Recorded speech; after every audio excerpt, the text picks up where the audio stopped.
I leave this club for 2 minutes. For 2 minutes. I tried to go off and do a little DR, you know, try and focus on the football because we got games to play, people. Big games were played today. Brighton, Manchester Derby. I'm trying to do my job. And then I'm sitting on the train and this Todd Bowie, trigger happy, is moving mad again with another bid. I can't keep up. This is meant to be a preview for the Palace game. We ain't even talking about Palace at the moment. I can't keep up. Somebody come ban us. Somebody come ban us, please, please, please. We have too much money. We have more money than sense. Please, somebody come and ban us. I want a transfer ban, please, please, please, guys. This is ridiculous. This is ridiculous now. Come on, man. I'm tired. I've said it so many times on Twitter when people are like, why are you tired? Why aren't you excited? Because it's every day. It's a new name. Every day, man. I want to sleep, man. I want to sleep. I'm running on 4 hours, man. Please, can I get some rest? Please. What do you mean 100 million euros for Mudryk? What do you mean? Why? Where is my central midfielder? Where is my right back? You wouldn't pay the Enzo release clause. We didn't want to do that because God forbid, you know, it's too much money, everyone said. So what do we go and do? Oh, no. Let's go and get another attacker because the one that we just brought in is suspended. Is it just Russian roulette? Is this Russian roulette? Is this a card game? Am I missing some sort of trick here? So every time we bring in a forward, if they get injured or they get suspended, we're gonna go and get another one to replace them. I am tired. They will be fit again. Where is the midfielder and where is the right back? Where? No, I'm not happy, bro. I'm not. Genuinely, I don't want the player. He's been twerking for Arsenal on his socials for how long? I didn't want the player. I haven't even done any research on him. That's how much I was ignoring this. I was ignoring it so much. Yes, I know there's add-ons. 70 million euros fee, 30 million on add-ons. Whoop-de-doo. It's still midfield money. It's still right back money. I'm not one of these shameless people that are going to be like, oh, Arsenal fans, oh, we've got a player over you. See, look, we got the player because we're about to break the bank and they don't want to spend that much. We are not getting the player because he wants to join Chelsea more than Arsenal. We are not getting the player because we have more pull than Arsenal. And we are not getting the player shamelessly because we are more successful in this season than Arsenal because Arsenal are top of the league. So if you're looking for shameless behavior, you're not going to get it. You're not going to get it. They are top of the league. We are 10th. We are only getting the player because we are paying through the noses. Let's stop lying to ourselves. You see, Chelsea fans, if you think that I'm going to be the guy that gasses you up and lies to you, you better go to a different channel because this is reality. Reality is that we are fucking retarded. We are so stupid. We are so stupid. It doesn't make any sense what we're doing, people. It doesn't make any sense. It's foolishness. It doesn't make any sense. I am tired. We are 10th. They are 1st. Do you really think this is something to celebrate? We have no midfield. So this is what we're going to do. We're going to have a winger, another winger, whilst we have Aspilicueta at right back getting skinned by Willian, whilst we have the midfield being overrun and they can't pass the football. Did you see the lack of passing ability in the last match? I'm so sorry, people. I refuse to lie to you. This is insane. Now, I haven't looked at Mudryk. Hell, nobody has, apart from Arsenal fans, because they were genuinely interested. They were actually first to the player. We are interested in him because we want to hijack. We're interested in him because we want to hijack. Fair enough. We want to hijack a lot of players. I stuck up for this ownership so much on the Big Six. So much on the Big Six. But I'm sorry. We're starting to look very chaotic. were starting to look very stupid. And I saw Everton spend too much money and then madness. You already saw today that they admitted that in the summer, they paid wages that were too high. Koulibaly is earning 300,000 a week. Fofana is earning 200,000 a week. Guys, big man thing, it's not funny anymore. We need to actually be serious. You can't be out here doing this in the first 6 months. At some point, FFP will do, surely. They have to. They have to. At some point, FFP surely are going to say something. It's not logical, guys. We're not addressing our priorities. We're not going after our own targets half of the time. And the wages are ridiculous and unsustainable. So how can you drop a report today and say, we want to balance out the wage bill? We want to make sure that everybody's on a wage that is flat. And, you know, we can kind of get to a situation where everybody kind of works off more incentivized contracts. When certain centre-backs who are looking like they're regressing are making 300k a week. It doesn't make any sense. It's so baffling. Some people are saying, oh, you're too negative. We have 15 days in the window to get things done in other positions. No, bro. Let me slow you right down there, George. Big up. You're not understanding my point. We didn't get Enzo Fernandez because it was too much money, because of FFP, right? A player that performed on the... Let me just break this down to you, because some of you are not getting this. We didn't go and buy Enzo Fernandez because it was too much money, because FFP or whatever. A player that we need, a player in a priority position, who performed at the World Cup and who has been performing in a better league, in the Portuguese league. But we're willing to spend almost the same amount of money, getting close to the same amount of money on a player from Ukraine in the Ukrainian league who hasn't performed on the highest level in a position that is not as important. And you want me to just come here and tell you that, what do you want from me? I don't understand what reaction some of you expected. Is this not absurd to you? Or do you think this is normal? Does this not look stupid to you? Or is it just me? Why does it look like I'm overreacting?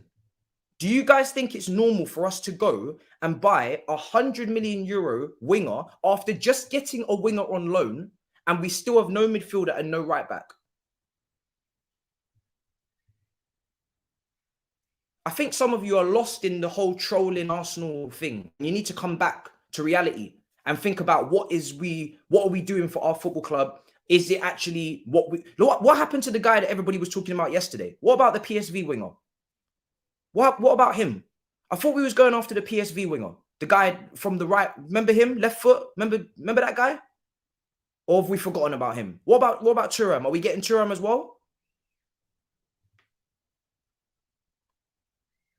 I'm confused. Which one is it? Are we getting the right winger with the left foot from PSV? Are we getting the striker? Are we getting this guy? Does this look like how an organization should run? This public every time we try and get a player? What if the player rejects us, like happened 5 times over the summer? He wants to play for Arsenal. And let's not even get into that point. Are you guys not bored of signing players that don't want to play for the club? We just literally spoke about this. Now, this player has been twerking for our rivals on social media for weeks. He has literally been breaking his back. He has literally been praying emojis. He has been tweeting Arteta prop. He has been tweeting Arsenal prop. And suddenly now he's coming to Chelsea and everybody's like, way.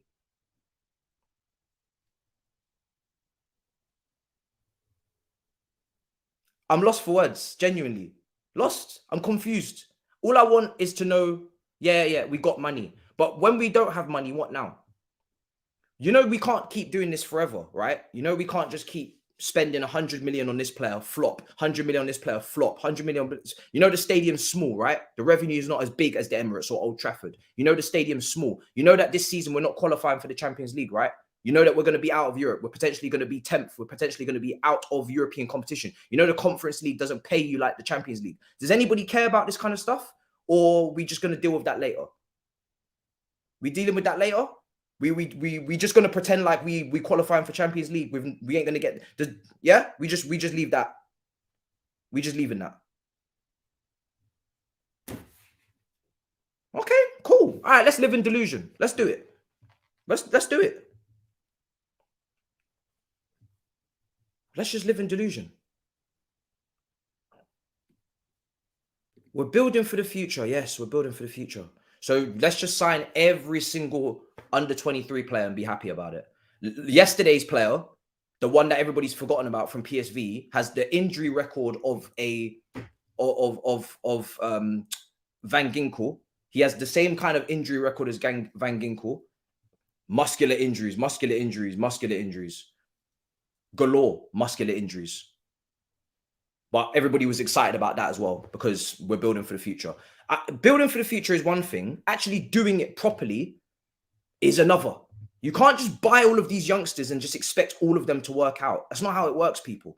Youngsters don't always make it. Just because you buy a young talent with potential, with no sort of plan, we're going to just stockpile in the same position over and over again. So you bring in Amari Hutchinson in the summer. Then you go and get another left-footed right winger on top from PSV.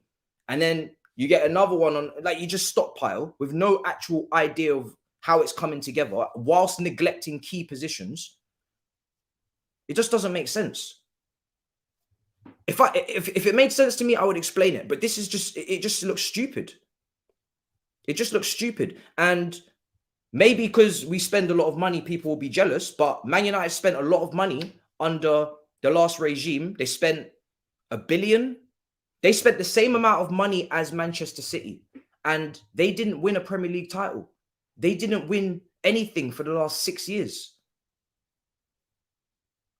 They're just, you know, just because you spend money doesn't mean you get any reward from it. You have to spend it wisely. And they've already made mistakes, which they've admitted. But now it's like 7-year contract, 100 million euros. You know, 100 million used to mean something to people. It really did. 100 million used to actually mean something. Now it's just, oh yeah, just it is what it is. Just dash the 100 million anywhere, and whatever happens, happens. No like thought process to it whatsoever. Just 100 million, just bang, immediately. In the last 48 hours, we've suddenly agreed a 100 million pound move, 100 million euros. That's crazy.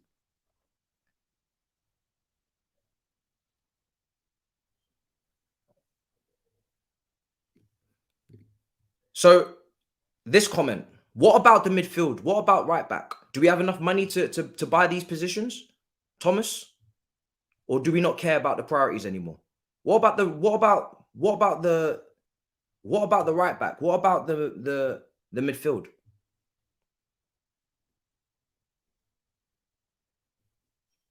I really pray to God that they know what they're doing, man, because this is insane. It just looks so crazy. It just looks nuts. It really does. It doesn't. It's the maths is not mathing, as they say. It just looks crazy. From the outside looking in, it just looks nuts. Yeah, the window's still open, bro. But you know, we would have spent 500 million in 2 windows, more than 500 million, nearly 600 million. You know, when we used to talk about how much money teams have spent, it used to be you've spent $1 billion over the last 8 years. We are about to spend 600 million inside 2 windows. And the team's got worse. And obviously, understandably so, no recruitment team, you know, trying to figure things out along the way. But that's an awful lot of money to put to the side. And 600 million you're looking at and you're thinking, yeah, 600 million and the team is in 10th. Not even stable, not even plateaued, 10th. The team has spent 600 million. It's not about giving the player a chance, bro.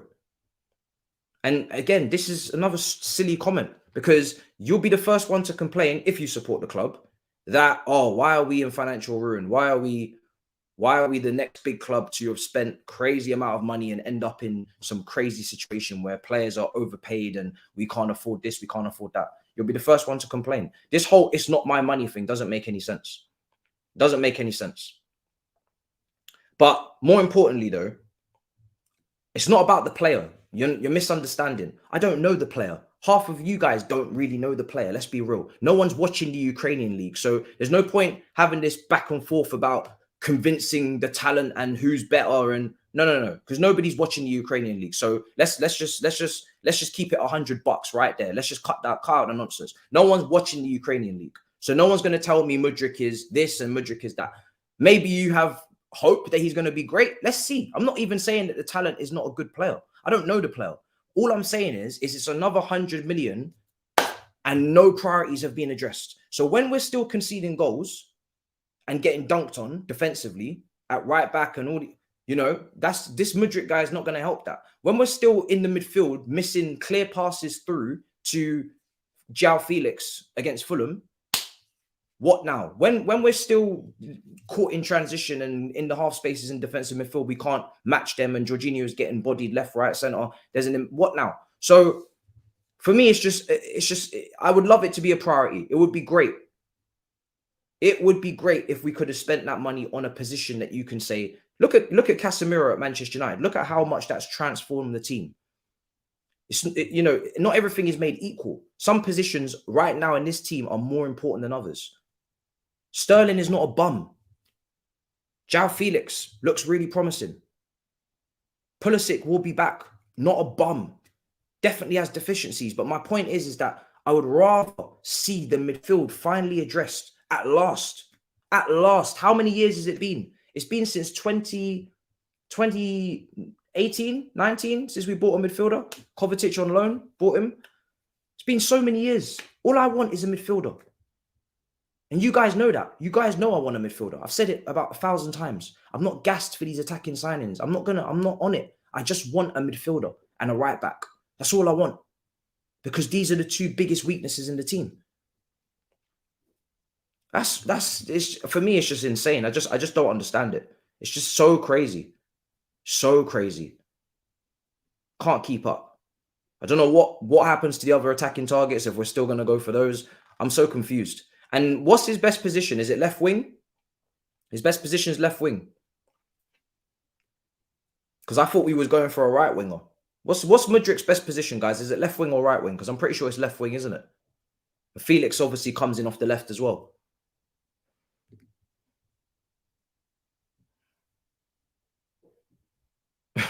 What is the cutoff before getting investigated by FFP? We spend 468 million pounds sterling, by the way.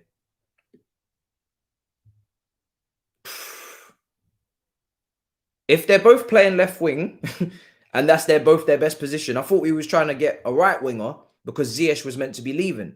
That's what Matt Law said. Matt Law said we're trying to get rid of Ziyech. She's meant to be up for sale. So confused. At least I'm going to be honest, people, and tell you that I'm very confused and this doesn't make much sense. I'll tell you that for free, I'm not going to come here and lie to you and pretend to be hyped. I've not seen this player. I've not seen this player. I have no idea how good he's going to be. He's probably got a high ceiling, but my goodness, we need like 2 midfielders, not one. I just want 1 midfielder right now. We need like 2 midfielders. Because I don't get excited by we spent the most money trophy, I'm more looking at actually improving as a team, like genuinely improving. Transfer targets, I don't get off on, we signed loads of players. Breaking news. You see me, yeah? I don't do breaking news. I don't do breaking news every day. I don't do news videos every day. I think it's not where my passion lies. I want to see what's happening on the football pitch. I'm not interested in this player this day. Oh my goodness, every single day a new player. I'm not interested. It doesn't get me excited. It's crazy to me. I think it's nuts. So he's a left winger. So same type of position as quite a few people. So he's definitely only left wing, right?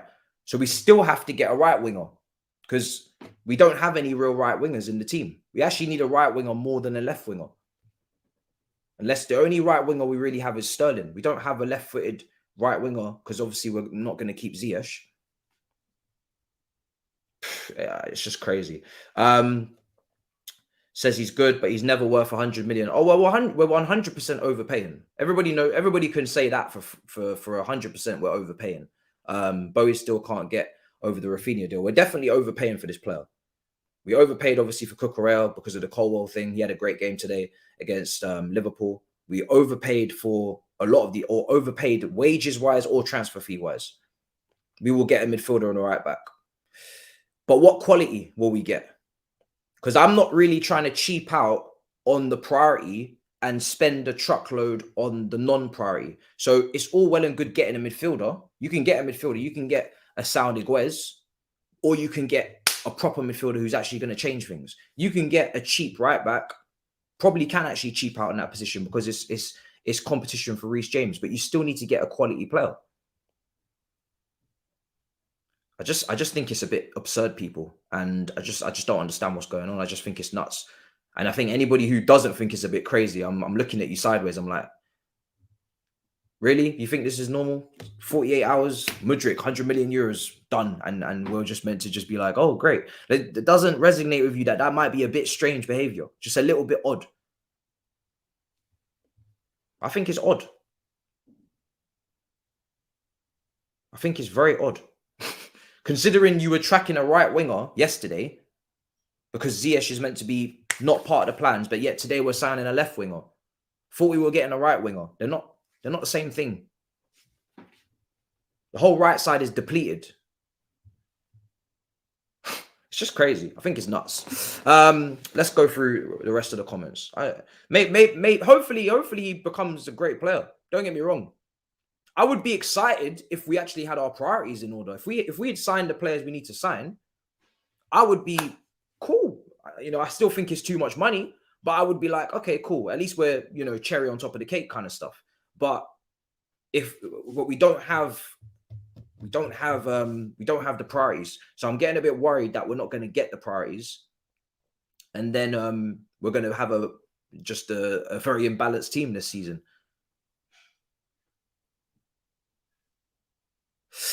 Maybe he'll be an extra player in Todd's B4-4-3 formation. Guys, listen, for all of you guys trying to say we're going to get the right back, we're going to get the midfielder, I hope you're right.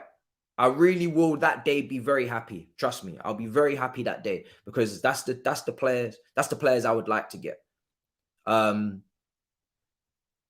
don't really get Mudryk coming to Chelsea as well when he just desperately wanted to go to Arsenal. I don't know where his headspace is at in the last few hours. He's now flying to London to join Chelsea when he wanted to go to Arsenal. I don't know how deep it is for him.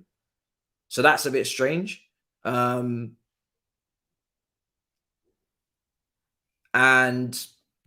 in terms of, you know, trying to sell players, it's easier said than done. You know, we still need to actually sell them. Let's see if I don't know how much money we're going to get for the player. It's going to be interesting for these players. I mean, nobody has bid for Ziyech. Nobody has bid for Ruben Loftus-Cheek or whoever's up for sale. No one's bid for any of these players. So I'm not sure where these sales are coming from. You know, I'm yet to see anybody bid for one of our players. There's been no bid as of yet in January for any of the players that we're so-called willing to let go. Nobody has bid. Even though Ziyech has just had an insane World Cup, probably the best couple of weeks of his life. Yeah, his stock his stock should be through the roof right now. His stock should be absolutely through the roof. But yet there's not a single bid. So I'm so confused. So confused. Thuram, I think he plays up front, stroke, front two, stroke, maybe wing, maybe. He used to play wing. Now he's a front. Now he's a forward. He's a striker.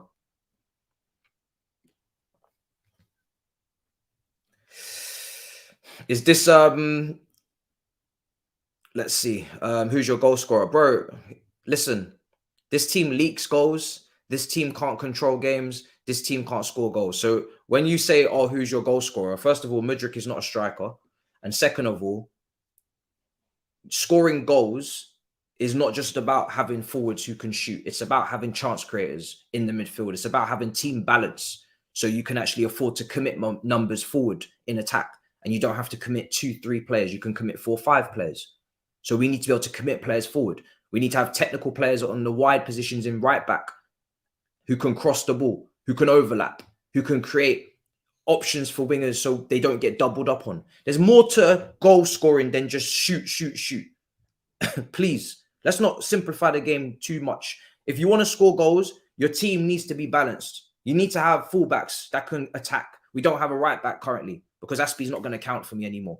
We don't have a defensive midfielder that can sit in front of the back four and allow other people to advance and know that behind them there's problems will be sorted if there's a loss of possession or transition. We don't have a creative passer outside of Ziyech, maybe if he feels like it one day. So, like I said, I don't know this Mudryk guy. Unless Mudryk is coming in to be the creative passer, the shooter, the dribbler, the crosser. I hope so. I really do. I really hope so. It's a lot of pressure to put on young shoulders, though. It's a lot of pressure. Some people are saying he can play both wings. Most people are saying he can play left wing. I think the only few things I've seen in comps is that he plays left wing. Maybe, you know, that's all I've seen. Playing right wing as a right foot is not for everyone. So it depends. It really depends on his skill set. Because I've seen a lot of right footers go to the right wing and struggle. But then some not so. So it just depends.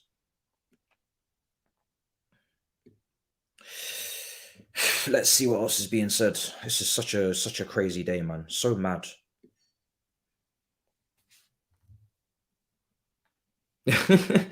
Bro, this is like career mode, fam. This is like career mode. I hope he's got the money. I hope he's not going to get in trouble for this. That's all I hope. Imagine spending 100 million for Mudryk and not for Enzo. That's my biggest gripe. My biggest gripe is I don't think anybody can really justify why we're spending the money on Mudryk and not Enzo.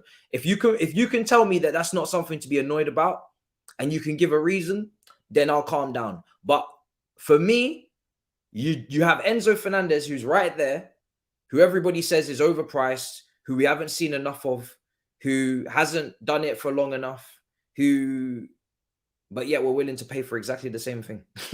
We're literally willing to pay for exactly that, who's performed on lower stages. It's just crazy. This club is crazy, fam. They're so nuts. But hopefully you guys are right when you say we got the money. 500 mil spent.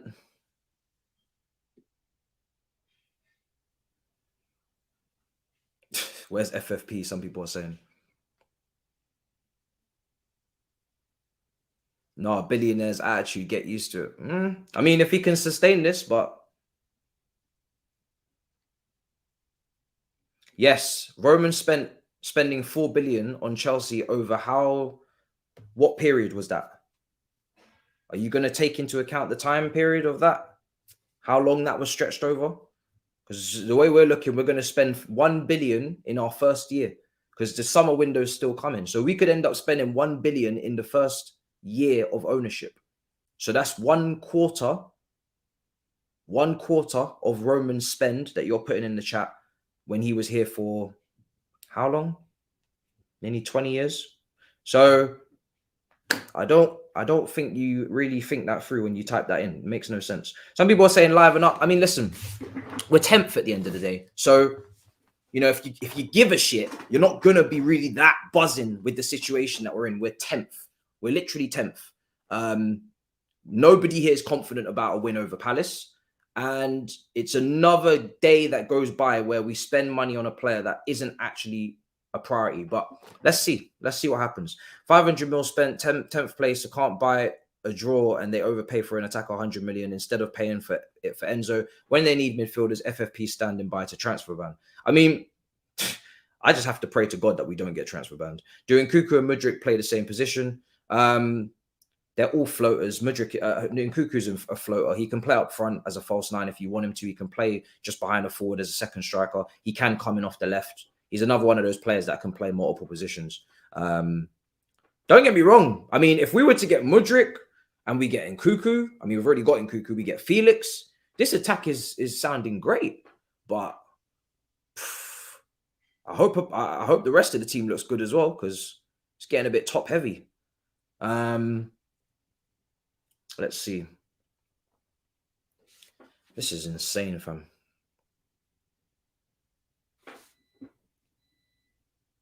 Hopefully we don't. Hopefully we don't. Hopefully we don't. It better be a distraction.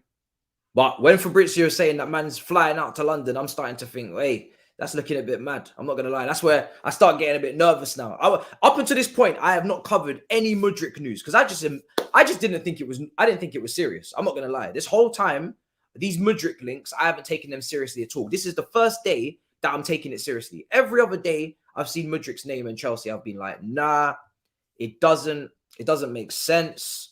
You know, it's just a decoy. Arsenal are going to take him. We're going to go and get something else. Nope. Today is the day where realization hits. Sometimes you don't get things in the order as you like. I agree. Sometimes you won't get the positions in the order of priority. 100%. 100%. Sometimes you get the attacker before you get what you needed more, the right back. My issue is specifically with Enzo Fernandez is that we are willing to spend this money on this player and we're not willing to spend it on that player. I don't get it. I'm not understanding that. That for me just doesn't make sense. That part of it for me is just really, really confusing. I just don't get it. Really confusing. But again, let's see. I just think at some point we're gonna ride our luck a bit too much here with this FFP. Surely they're gonna say something if we spend $1 billion in a year. If they don't say anything, then I guess the game is the game. I'll be back to being shameless. If we spend $1 billion in 1 year and nobody says anything, then cool.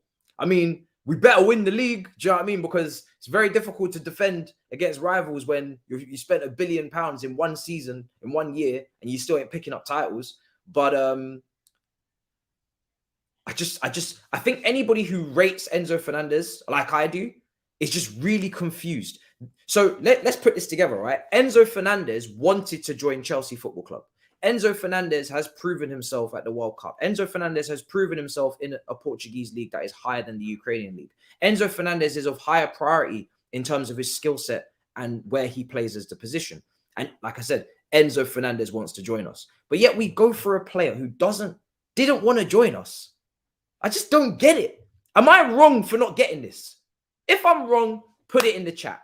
Just put it. Just say, Matisse, you're chatting shit. This is a safe space. This is subscribers on mode. So you are all family to me, right? Unless you say something out like too crazy and I have to block you. We're family. This is an open dialogue. I'm not here to be a dictator. Never. I'm just giving my opinion. I'm just very, very stressed. I'm very worried at the moment because I've defended this Todd Boehly. Listen, I wanted Todd Boehly. I'm defending him on the Big Six like crazy. But bro, how do I defend spending another 100 million euros? And then I'm going to have to tell them that we still need more. We still need to spend more. Do you understand the position I'm in? Every week I go to these shows and I'm trying to defend our method to the madness. But we spend 100 million on another left winger after just bringing in a left winger on loan. On 14 million, what was it? How much money we spent? 11 million pounds loan. His wages is what, 200 and something thousand pounds a week. He's now suspended. If I'm chatting shit, explain to me, people, how do I go and explain this to the others? How do I come out of this channel and go to the other platforms and explain this? Somebody tell me how to do this, because I don't understand how you want me to defend this. I don't understand what you want me to say. It's crazy. It doesn't make sense. It doesn't make any sense. Especially when it was like, the whole thought process was we're not going to have to spend 100, 200 million because we're going to be like really scouting and doing our due diligence. We're going to try and find gems. And I'm just confused. I'm just so confused. As an Arsenal fan, I'm genuinely hurt by this. Listen, I'm not going to lie to you. This is the one time where Arsenal's pain is not really my pleasure. Like, believe me, when it comes to the Premier League, you man can hold that. Every single game I want you to lose. I hate Arsenal. But this is not the day for me where I'm going to be like trolling Arsenal. Because it's just, I don't give a damn. I don't really give a damn. I'm not going to lie. This is not the one for me. This is not my moment. I'll take another moment. This one, not so much. I'm so confused by Mudryk as well. This guy, I guess he's only got one offer on the table. So he has to take what he can take. Let's see. Let's see what everybody else is saying, man. So much money. So much money. Don't know what Potter's opinion is of Mudryk. I have no idea. Hopefully, I mean, listen, I've been trying to say that Potter is basically in on all of these transfers. Yeah, Enzo will cost 100 million as well. I'm aware. That's what I'm saying. So if you're going to spend 100 million, why not spend it on the player that's more proven in the position of more need? That's my point. I just don't. That's why I just don't understand it. Ziyech to Milan. We can say Ziyech to Milan as much as we want, but Milan have yet to come to this table with a bid. So that's just gossip. All of that is just gossip. Ziyech to Milan, Ziyech to here, there, wherever you want to throw Ziyech. Bid has to come, an actual transfer offer for his services has to come in. And if that doesn't come in, then he's not going anywhere. So we have to make some sales purely just because we have to, right? We have to sell some players. We can't just keep adding players constantly. And you know my stance, people. You know me. I am very, very, very heavy on a clear out. I want players to leave. It's why I don't want a new extension for Jorginho. I don't want a new extension for Conte. I don't want a new extension for Aspilicueta. I want to clear out. But you have to actually get rid of players to do that, you know? So I would be just as excited about the exits as I would the incomings. Because it's the incomings that are going to get more views. It's the incomings that are going to make more headlines. It's the incomings that's going to get everybody more excited. But for the good long-term sustainability of the club, the exits is what's going to define where we go from here. Because you can take your time buying players over a few transfer windows, a couple years, but how long will these players that half of us don't rate, half of us don't like, how long will they sit in this club and drag us with a manager who is not familiar with this territory and doesn't know probably how to deal with all of these situations and is still learning about some of the things that you have to deal with in a big club? How long are they going to sit here for, you know? So it's a very interesting situation. Obviously, right now we have a massive injury crisis, so it's very difficult to sell. But I would be more excited about the sales. I'm really, really looking forward to the sales. The sales is what I get excited about. Really get excited about. Yeah, you get this from his side. He wanted to come Prem and to get the bag. He will get it, and he will get more playing time with us, Arsenal. He is sitting behind Saka and Martinelli. Players aren't that bothered. I mean, hopefully. I mean, yeah. I mean, hopefully he's not really that bothered. It's just the level of twerking I've seen from him for Arsenal. I've never seen anything like this in my life. I'm not going to lie. I've never, ever seen this amount of twerking from a player. Well, probably we have, but this is another level of twerking. This is extreme twerking, like crazy level twerking. To the point where it's starting to get a bit nauseating. I'm not going to lie. It's starting, like a lot of people are like, do you know what? I like him, but I kind of hope he flops because he's just really annoying how much he's actually twerking for them. Hey, listen. Anyway, as a Spurs fan, I'm good with this. Chelsea dumb enough to pay that much for a player who really wants to play for a rival, works in our benefit. I don't even know how Spurs got into this conversation. You man are in the mud. You want some banter? There's your banter. I don't know how Spurs got into the conversation. You man are finished. Regardless, doesn't matter what we do, what anybody else does. You man are not going anywhere. But much appreciated. I'm disappointed as an Arsenal supporter, but if all the twerking was fake, then we dodged a bullet. I just can't believe it was all a lie. I'm so confused. Maybe nothing's real anymore. This man was twerking so heavily for Arsenal. He was twerking like mad. And he comes to us. Like, we have seen this before, to be fair, with like maybe Mikel was going to go to United, comes to Chelsea. William was going to go to Tottenham, then comes to Chelsea. Pedro was going to go to United, then comes to Chelsea. We have done these hijacks before. But this level of twerking is nuts.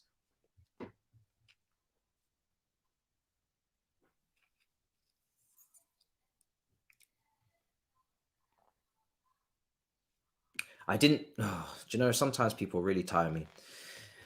It's not about the attackers not having the bravery. It's not about bravery. It's about a manager.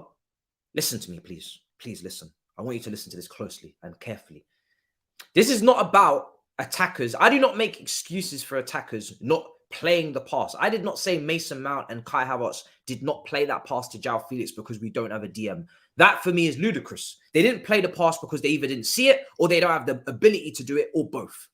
That is not my point. My point is, if you are a manager and your midfield is imbalanced or it has technical or physical deficiencies, you will not commit as many bodies forward. You will personally instruct players to not get as far forward ahead of the ball because you are afraid of what could happen if you lose the ball. And that has been shown many times throughout the last couple of managers that have not been able to improve our attack. Why do you think we continuously, no matter what manager, our attackers continuously look like shit? Because recruitment-wise, yes, technically we have secured some pretty technically average attackers, but also because they do not trust the base and the foundation that we're trying to work from. So they don't commit the bodies forward. You can see some Manchester United games, how many players they commit forward. Not today, but how many players they commit forward. Sometimes you will see both fullbacks up. You will see the wingers, obviously the striker, and both midfielders. Sometimes they commit so many bodies forward, and they're actually playing not on their halfway line. Sometimes they're playing inside their half. Have you ever seen teams dominating the game so much this season? Arsenal and Manchester United at times, maybe Man City as well. They're dominating the game so much that they're not even standing on the halfway line. Their centre-backs are standing inside the half. That's how comfortable and confident they are. But we can't do that. That's what I'm trying to explain. We can't do that. We can't play like that because we don't have the foundation. That's the point. That's my point. We can't play like that because we know if we ever forbid, God forbid we lose that football, finished. We are not going to recover. We don't have a Casemiro to wrap that up. We are finished on transition. There's no way we're recovering. That's my point. That's all I'm trying to say. So please do not get it confused because I do not make excuses for these attackers in terms of their actual ability and their vision and their lack of passing range and their lack of shooting ability. I don't make excuses for them. Okay, let's move on. What is this Mudryk? What is Mudryk choice? Bro, I don't know. We'll see. Let's see what happens with Mudryk. I have no idea. So the official. So let's just go into the details, right? Let's just get into the facts because my emotions are out of my system now. I've had my rant.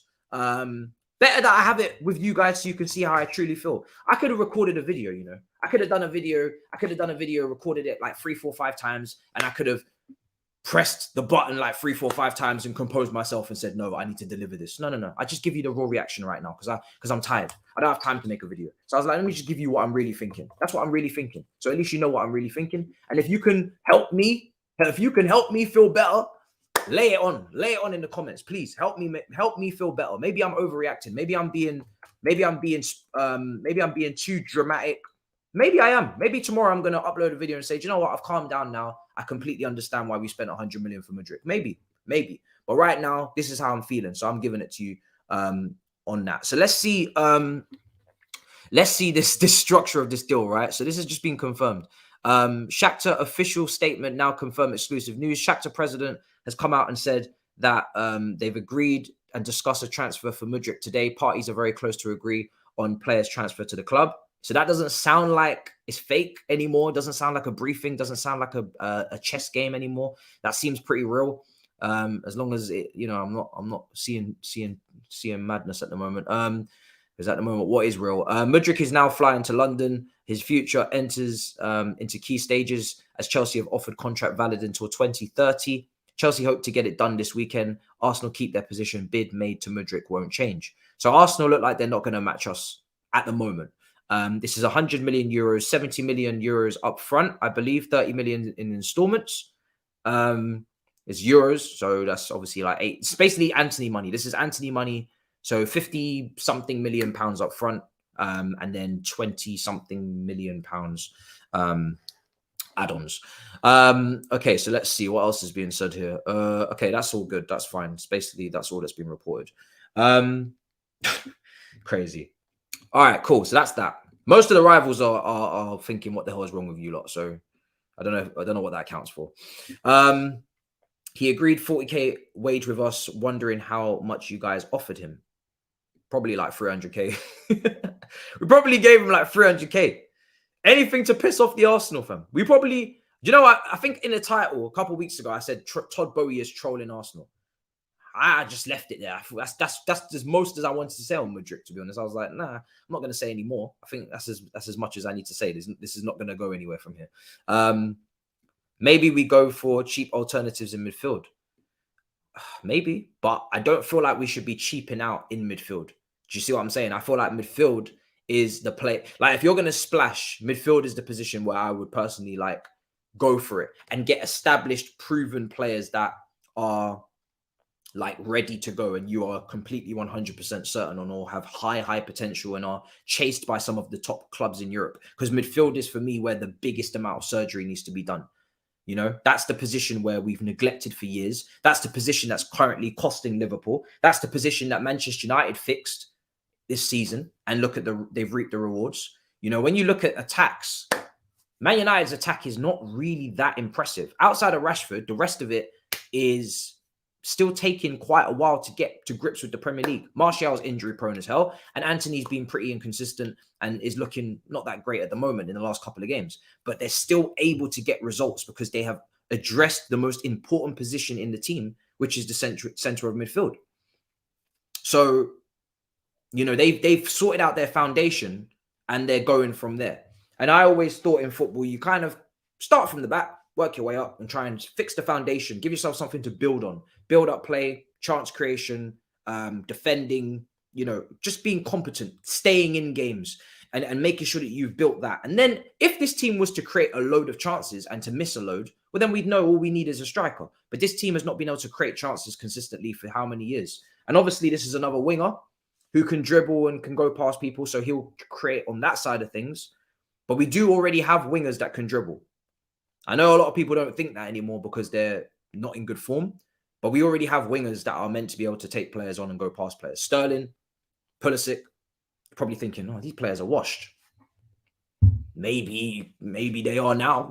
But whose fault is that? It's probably us, especially Sterling. Do you know what I mean? So we're meant to have dribblers already. It's not meant to be one of the dying needs of the team. One of the pressing needs for me is a lack of passing, a lack of vision, a lack of actual skill set to play that ball to João Felix against Fulham. We've already got Cover who can dribble. Ruben, when he returns again, we'll skip past some players. We actually have quite a lot of ball carriers in the team. We just don't have passers. That's the problem. So yeah, God knows how much we've offered him, bro. Hopefully it's not something crazy because again, we're meant to be trying to bring the wage bill down. I don't know if we're still doing that. Maybe we go for, I mean, listen, I would personally like the midfield to get a little bit more respect than it's getting, you know, in terms of going for, you know, players that may cost a lot, but that's deserved because that midfield has not got the help it's needed for how long. Those cheap alternatives will obviously have to be, you know, they'll have to be good enough.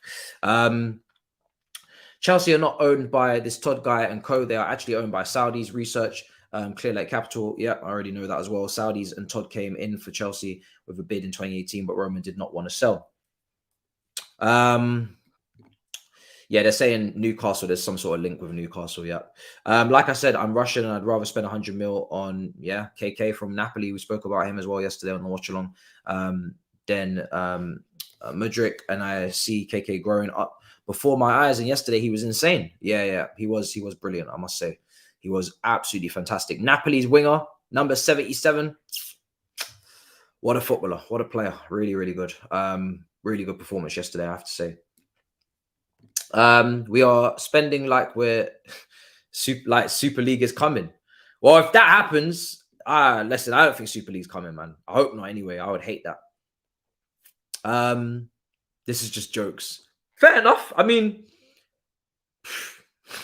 it is funny, I guess. It's funny that we're doing this, but you know, I don't like being shit. So hopefully that doesn't continue because that ain't funny.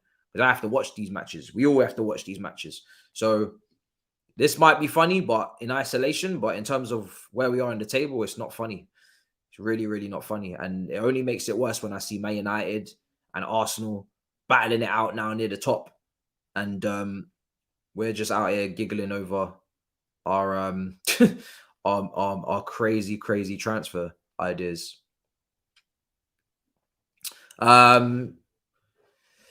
Payment structure, yes, he's obviously cheaper. He's obviously cheaper than Enzo. Obviously, yes, the payment structure is different. But he's still expensive as hell, you know. And it's like it's just money that could have been put towards again a critical position. Liverpool in the mud. City in the mud, Arsenal fans in the mud, Todd Boehly in the mud. It's all popping off. What a season. So confused. So confused. All right, let's see what else is being said. No trussard, please. No trussard.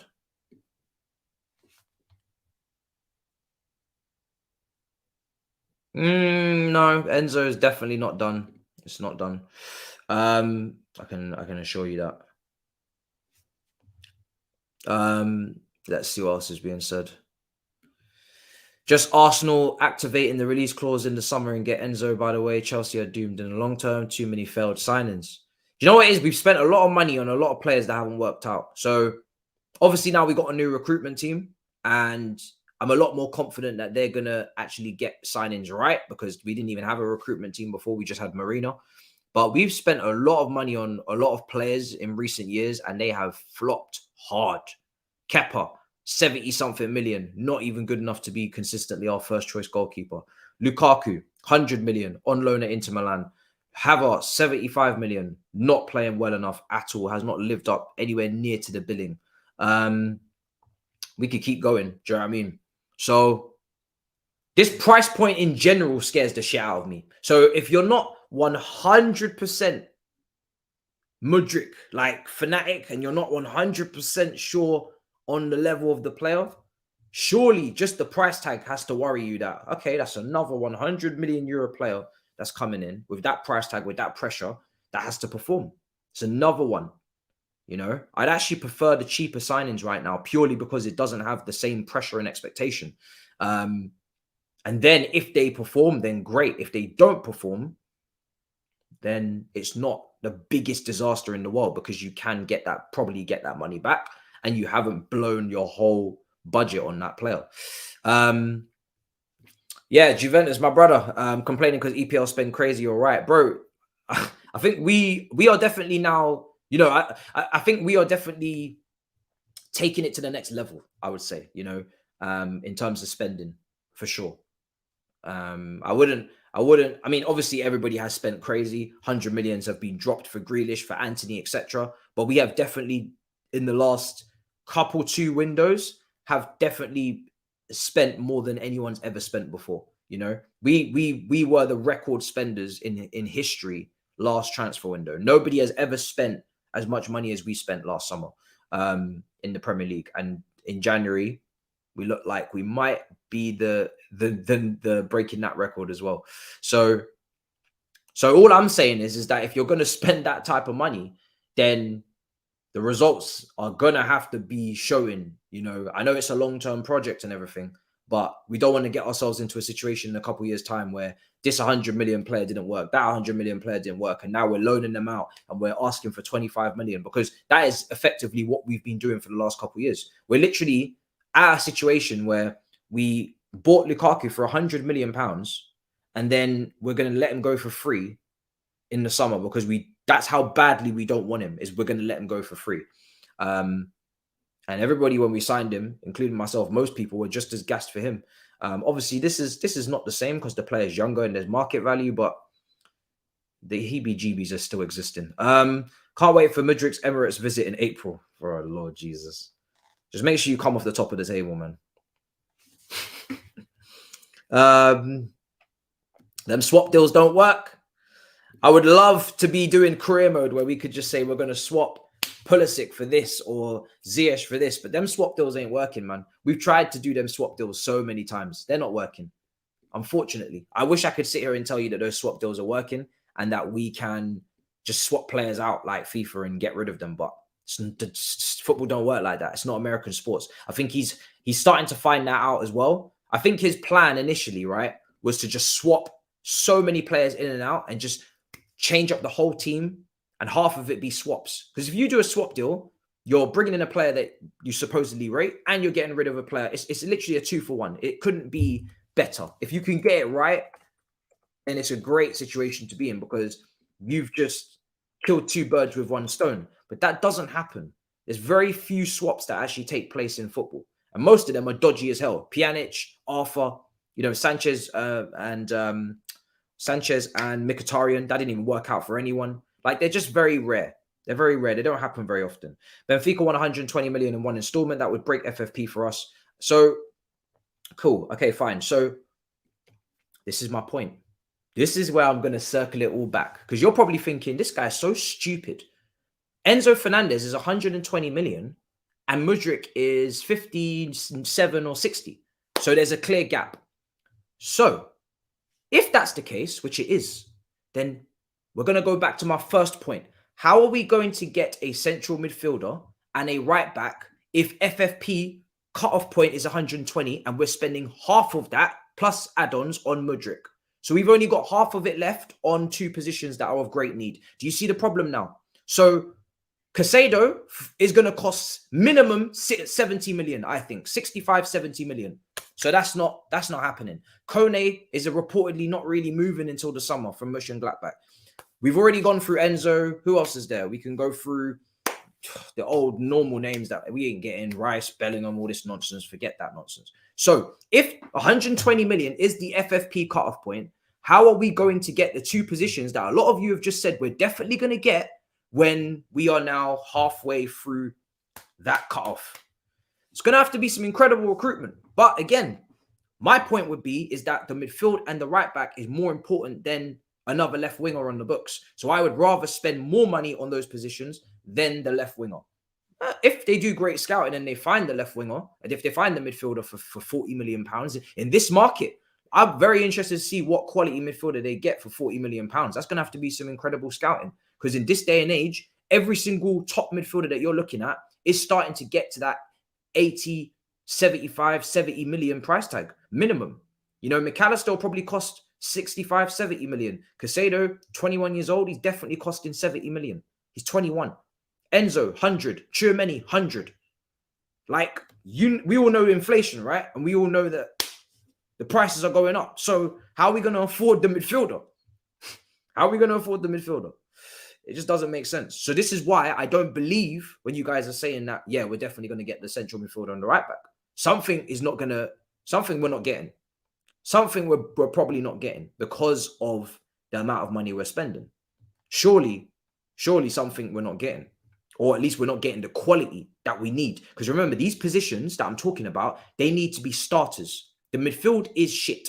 We need a starter. The right back, unfortunately for him, he's finished. We need a starter because Reece James is very injury prone. So the right back kind of needs to be starting quality.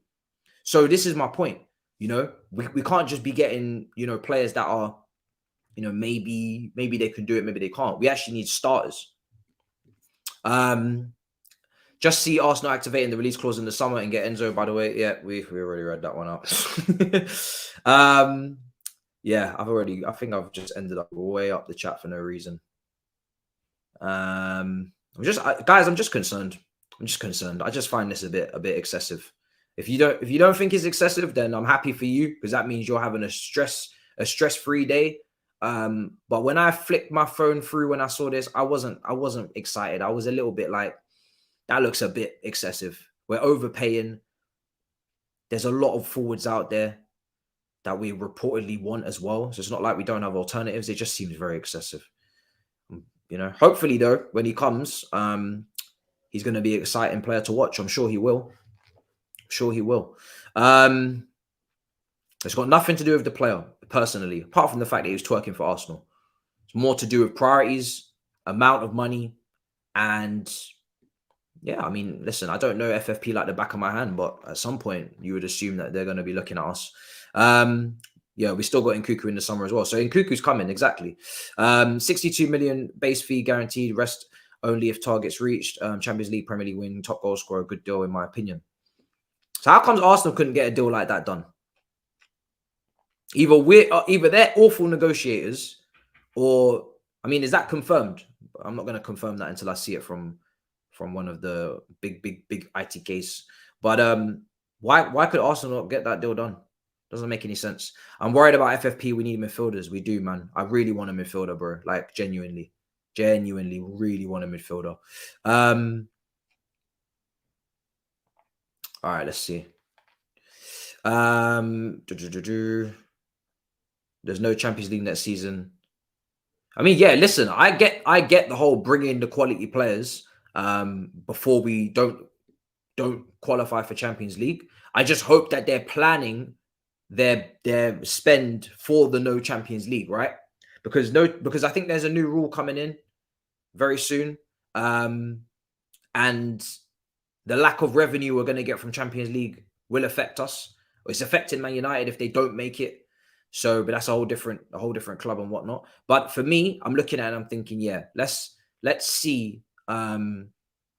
Let's see if they. I hope they've planned for the lack of Champions League football. I hope they know that we are definitely, yeah, we're not getting Champions League football. That's for sure. So that financially would take an impact. Maybe they're just shooting their load early and then they're just gonna go quiet afterwards. Seems like it. Must be shooting their load early. Must just be going absolutely insane right now. And then we're gonna just go quiet once. I don't know. Big up, bro. Can you please explain this, bro? I don't know. I don't know if FFP even exists, so I have no idea. I'm not gonna lie to you. Pray the rival birds for the right back and DM so we can I. Oh, since we acted like hyenas. For 100 mil, who would you get instead of Mudryk?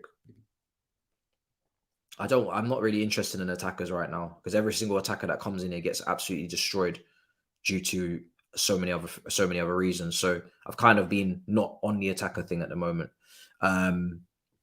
We have the best owners. Thank you, Todd Boehly. Now time to sign Enzo Fernandez. Hey, Lord Jesus.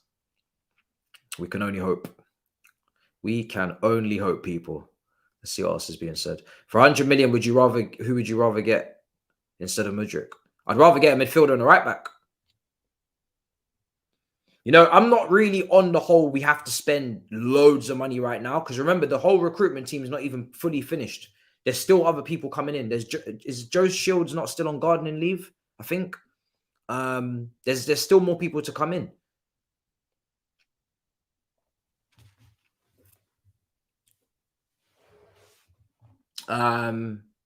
Let's see. You don't think 120 million is the cut? I don't think 120 million is the cutoff. I think maybe it's around 200. 120 is too big of a chunk, so they rather get more out of it. I don't know what the cutoff is. No one even knows. We're just speculating at this point. No one knows the cutoff. It would be great if someone reported it, considering the fact that everything literally gets reported. So may as well report that as well. Ever since that emergency stream of yours, please, let's not even talk about what happened today in the Premier League. We paid higher base fee. That's why. So crazy that Arsenal were that desperate for this player and they were not willing to pay the base fee that we're paying. Chelsea tweeted. What do you mean Chelsea tweeted? There's no way. What? Bro, what's going on, fam? Oh my God. What do you mean Chelsea? So I know Shakhtar tweeted the eyes emoji as well. And now you're telling me Chelsea have done the same thing. You're just mad. Oh God. Oh, so this is done. Yeah, this is done. Because you ain't doing that on the public account if this ain't done. This is done. This deal's done. Has to be. Because the trolling would be insane if we didn't wrap this up. Oh, shit. Oh, my God. Lord have mercy. So that's done. Oh, my God.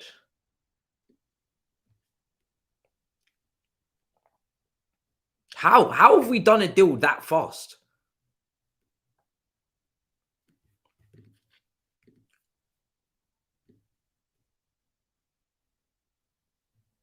I swear, they tweeted the eyes emoji as well 2 hours ago.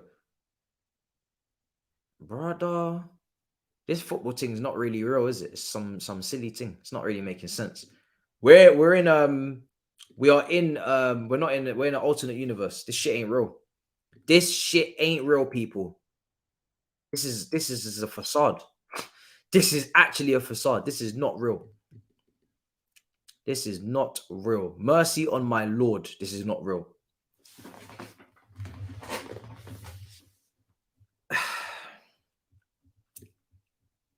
How? They must really rate this guy. Really, you know, they must rate this guy through the roof to pay. To pay now and don't speak. Do you know what I mean? That's basically what this deal is. Pay now and don't speak. Bro, he has to work out. He has to work out. These deals need to start slapping. Can't have any more flops, man. Can't have any more flops, people. There's enough of the flops already. So listen, you're basically saying that this is a welcome Mudryk to Chelsea stream because he's our player. So welcome Mudryk. And yeah, I pray for you, man. I really do. I apologize already in advance about what's behind you. Hopefully you're able to figure it out. Well, do you know what? It's going to be entertaining. We got now Mudryk, Felix. I'm going to enjoy the dribbling. I'm going to enjoy. I don't know if it's going to help too much, but hopefully. 7-year payout, only 40 million this year, so no FFP worries. 7-year payout, so obviously structured over the years. But what about the transfer fee? Oh, so are you saying they're separating the transfer fee over 7 years? What Instagram story? Oh, I don't even know anymore. Check. Bro, everybody's saying check everything, fam. It's the Matrix, literally. Instagram story, check IG. What do you mean? What am I checking? What am I checking now, fam? Bro, this club is actually gonna kill me, fam.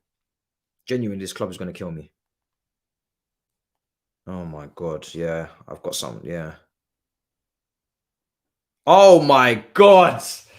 Oh my days. This club is actually a poison chalice, fam. These man. Brother. What? Somebody translate this shit. Oh no, that's Shakhtar. Brother. They're getting his followers up. These man gave him a shout out.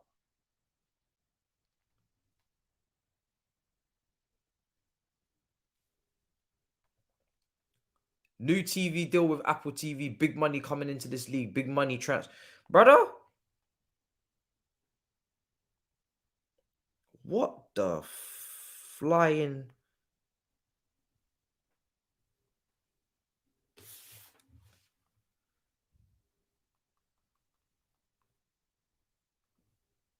My eyes are genuinely disturbed. Genuinely, my eyes are disturbed.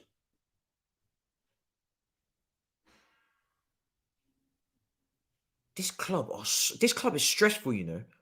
They had me running down the street to come to do this stream. I don't understand.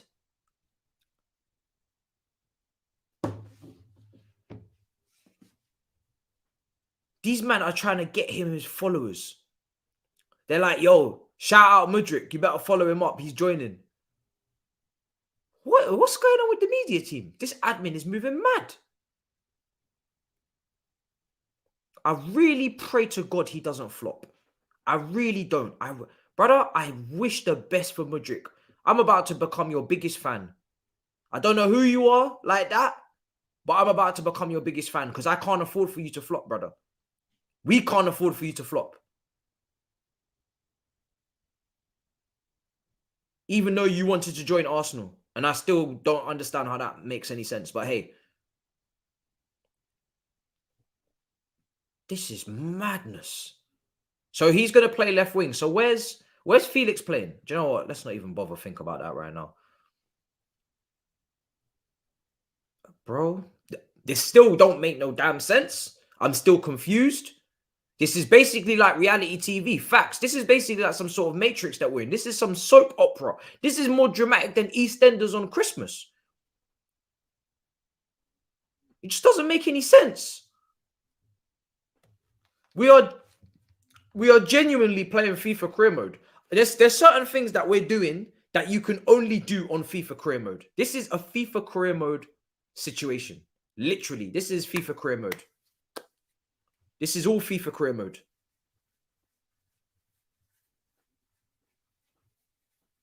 I'm so confused.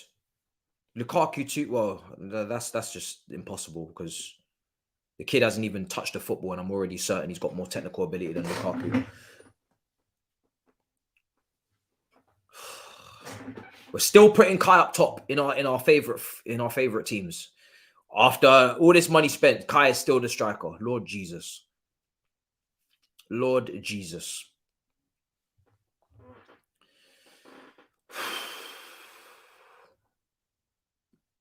Wow. They're shouting him out because he's got like 10K followers. He's got like 10K followers. No structure in it. Bro, do you know what, yeah? I don't know what's going on. Maybe I should just be like you guys, right? Maybe what I should do, instead of trying to come here and vent and let out emotion and tell you that I'm really, really worried about what kind of madness we're trying to do and priorities, maybe I should just do what you guys are doing, some of you guys, and just be like, you know what, fuck it. Who gives a damn? We had our 20 years anyway. We won our trophies. Who cares? Whatever happens, happens. Maybe I just need to just sort myself out. Maybe I'm just too emotionally attached right now. That's probably what it is. I need to emotionally disconnect a little bit. And I need to just be like, you know what? Anything can run. If we become broke in 5 years, so be it. If we don't and we build a super team like it looks like FIFA and we sign Mbappe, so be it. Let's just clearly we thinking about it too much. Pay and don't speak, right? Just pay and don't speak. We're thinking about this too much. Pay and don't speak. Literally, pay and don't speak. Just buy anyone. Buy anyone. I don't give a damn anymore. Just buy anyone. Buy everyone. Just buy everyone. I don't care anymore. Just buy everyone. Just buy. If we're going to spend, we may as well just spend $1 billion. Just spend $1 billion now.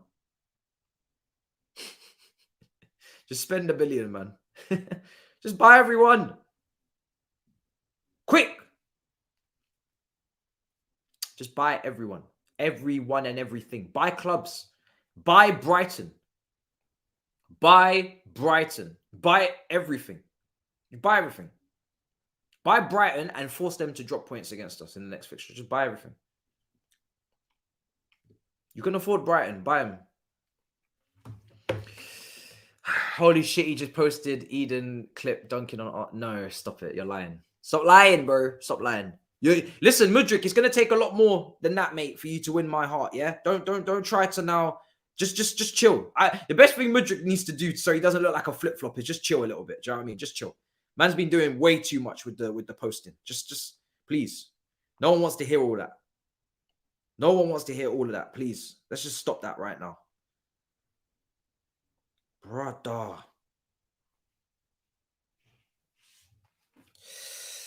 Oh, God. So confused.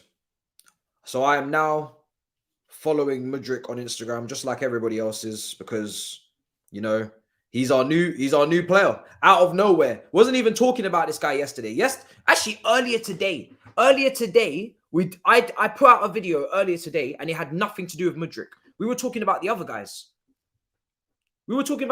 Has he actually posted? We weren't talking about... Oh my God. Is this brother a clown?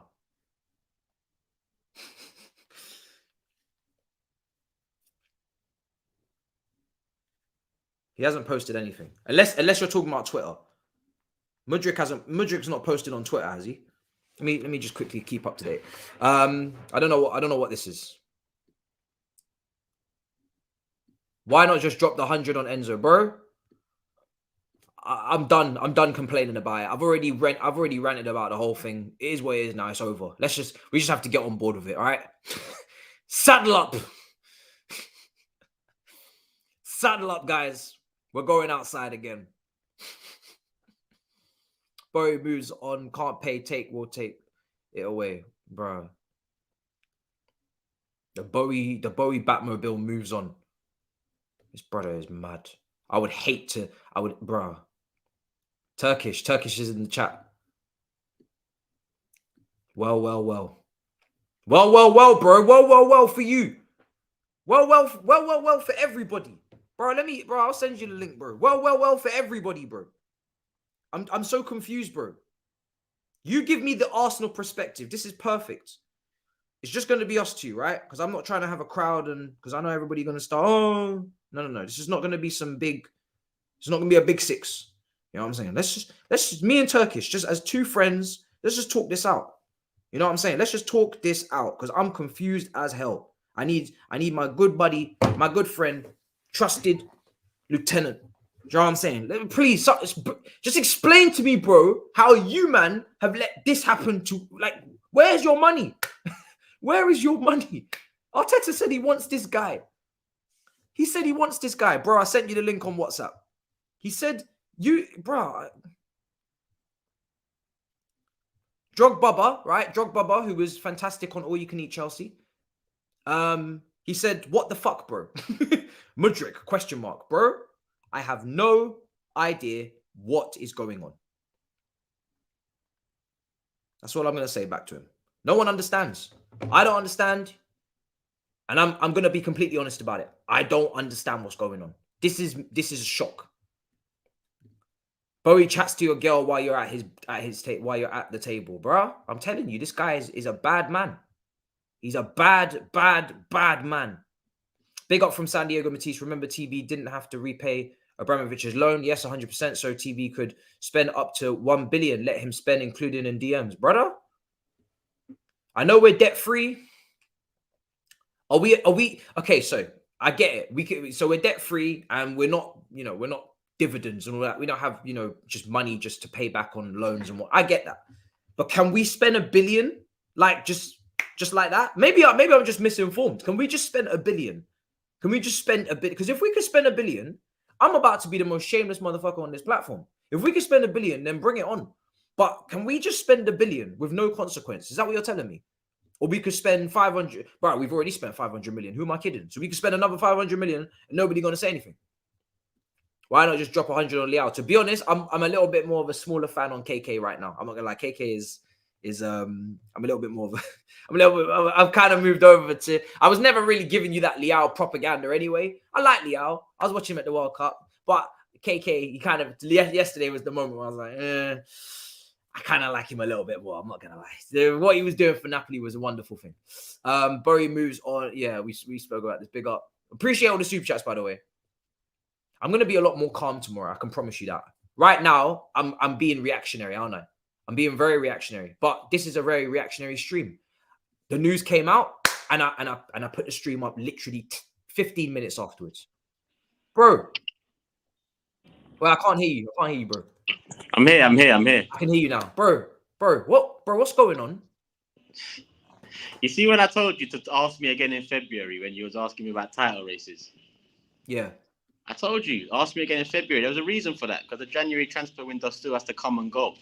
And this is exactly what you get from Arsenal. I can't lie to you. A lot of people, after my apology to Mikel Arteta, asked me about Kroenkes and asked me about the people above Arteta. This is exactly why I won't apologise to them.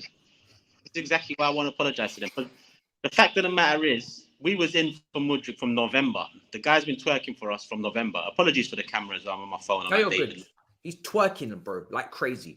From November. So the reality is, if we had started negotiating way earlier than we did, our first bid came in January, then we would have got the man probably before the January window even opens. But we didn't. We decided to make the first bid in January, then make a second bid in January, then make a third bid in January, which was probably going to be accepted up until the point Chelsea stepped in and said, hold up, let us talk to you a little bit. And within a day of talking, within a few hours of talking, signed, sealed, pretty much delivered. And that's the difference. And listen, I know you and your perspective on it. I saw I'm watching your live stream. I know you mentioned about you're not going to gas it up because, you're not going to be shameless about it because it's not a portrayal of current circumstances. Yes, it's a win in the transfer window, but a win in the transfer window doesn't necessarily correlate to winning in the league and developing and going places. But what it does show is that lack of ambition, in my opinion, is still there. Mikel Arteta can't be blamed for this. Mikel Arteta said twice in January, he said it's the people above him dealing with the transfers. Yeah. He obviously had to say in who, and everyone can pretty much, say that Mudryk was one of the who's, but the people above him didn't get it done. Why didn't we negotiate from way earlier? We even saw Liverpool sign Gakpo before the January window. Why did we wait until the World Cup started, World Cup finished, January window opened before even making our first bid, if we knew that we were going to play this whole negotiating game. At the same time, you've got to flex as well. You've got to kind of you got to kind of show some ambition. That's how I see it. And I tweeted on Twitter, obviously, that this whole overspending hype, oh, we're like 5-10 million apart. Yeah. We are overspending when you spend anything more than 25 million on a player that's had a handful of games and got 7 goals, 6 assists in the Ukrainian league. That's what I'm saying, bro. Above That's what I'm 25 saying. million is overspending. So all of a sudden now, oh, we can't overspend. Let's not do that, you know. But we was overspending anyway. 5-10 million difference. Come on. I'm not having that excuse. At the end of the day, it shows once again that the ambition of this club doesn't match the ambitions of us fans and Mikel Arteta. And that's the facts of the matter. Really and truly, I haven't really got much more to say on it. Obviously, you might have some questions. You're disappointed as hell about this, because obviously for me, I could understand why you were maybe going after him, because you guys have got your team more balanced now. You're looking for more depth in terms of competition for places, the DM we spoke about, midfield. And then Zinchenko obviously being Ukrainian, you could see that chemistry and understanding down the left-hand side. You could see that could be something that makes a lot of sense going forward for the next decade. I'm still confused as to why he's, because he was twerking, bro. This is one of the biggest twerks I've ever seen in my life, bro. Ever. So the fact that he's the biggest twerking session I've ever seen in my life. So the fact that he's coming to us, it doesn't make any sense to me. It actually feels kind of wrong. As much as I would love to come here and be shameless and be like, screw you, Arsenal. See, we're bigger than you. We got the big Don Dada. We got the big money, the Guala. We can come take what we want, even though we're in 10th. Look what happened. I know he wanted to join Arsenal. So it feels a bit weird that he's now going to be here with us. And I'm like, and like I said, I don't even feel like it's a priority. As much as I don't even know the player. I don't know how highly you rate him. I've not looked at him or researched him too much because, one, he's playing in the Ukrainian league. Everybody, or I can bet you 2,900 of you lot, 48 of you maybe watch the Ukrainian league. 2,900 of you don't watch the Ukrainian league. So we all know we ain't watching Ukrainian league week in, week out.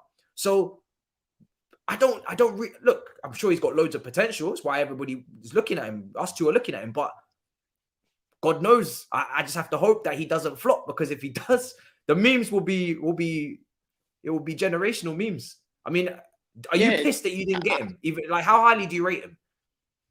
I am pissed off, but it's not pissed off because I rate him highly. Because I'm like you, I haven't seen much of him. There isn't much to have seen of him, let alone watching Ukrainian League 90-minute football and getting something out of that. In all honesty, the way I see it, you know how my opinions on Mikel Arteta have well and truly kind of changed over the last year to 18 months. Part of that change is, look at his transfer windows. At the time, I thought we overspent on Ben White. No one's talking about that price tag no more. I thought we overspent on Ramsdale. No one's talking about that price tag no more. It's I don't know what's wrong with fans and becoming accountants and saying a difference of 5-10 million would be overspending when 95 million, which is I think the figure we got to, 95 million euros, is overspending in itself anyway. What I'm angry about is it seemed like that's the guy that Arteta wanted. That's one of the final pieces to his jigsaw. That's why I'm upset, because I trust Arteta a lot more than I've ever have as manager of Arsenal. So if that's his man, that's my man. That's how I see it now.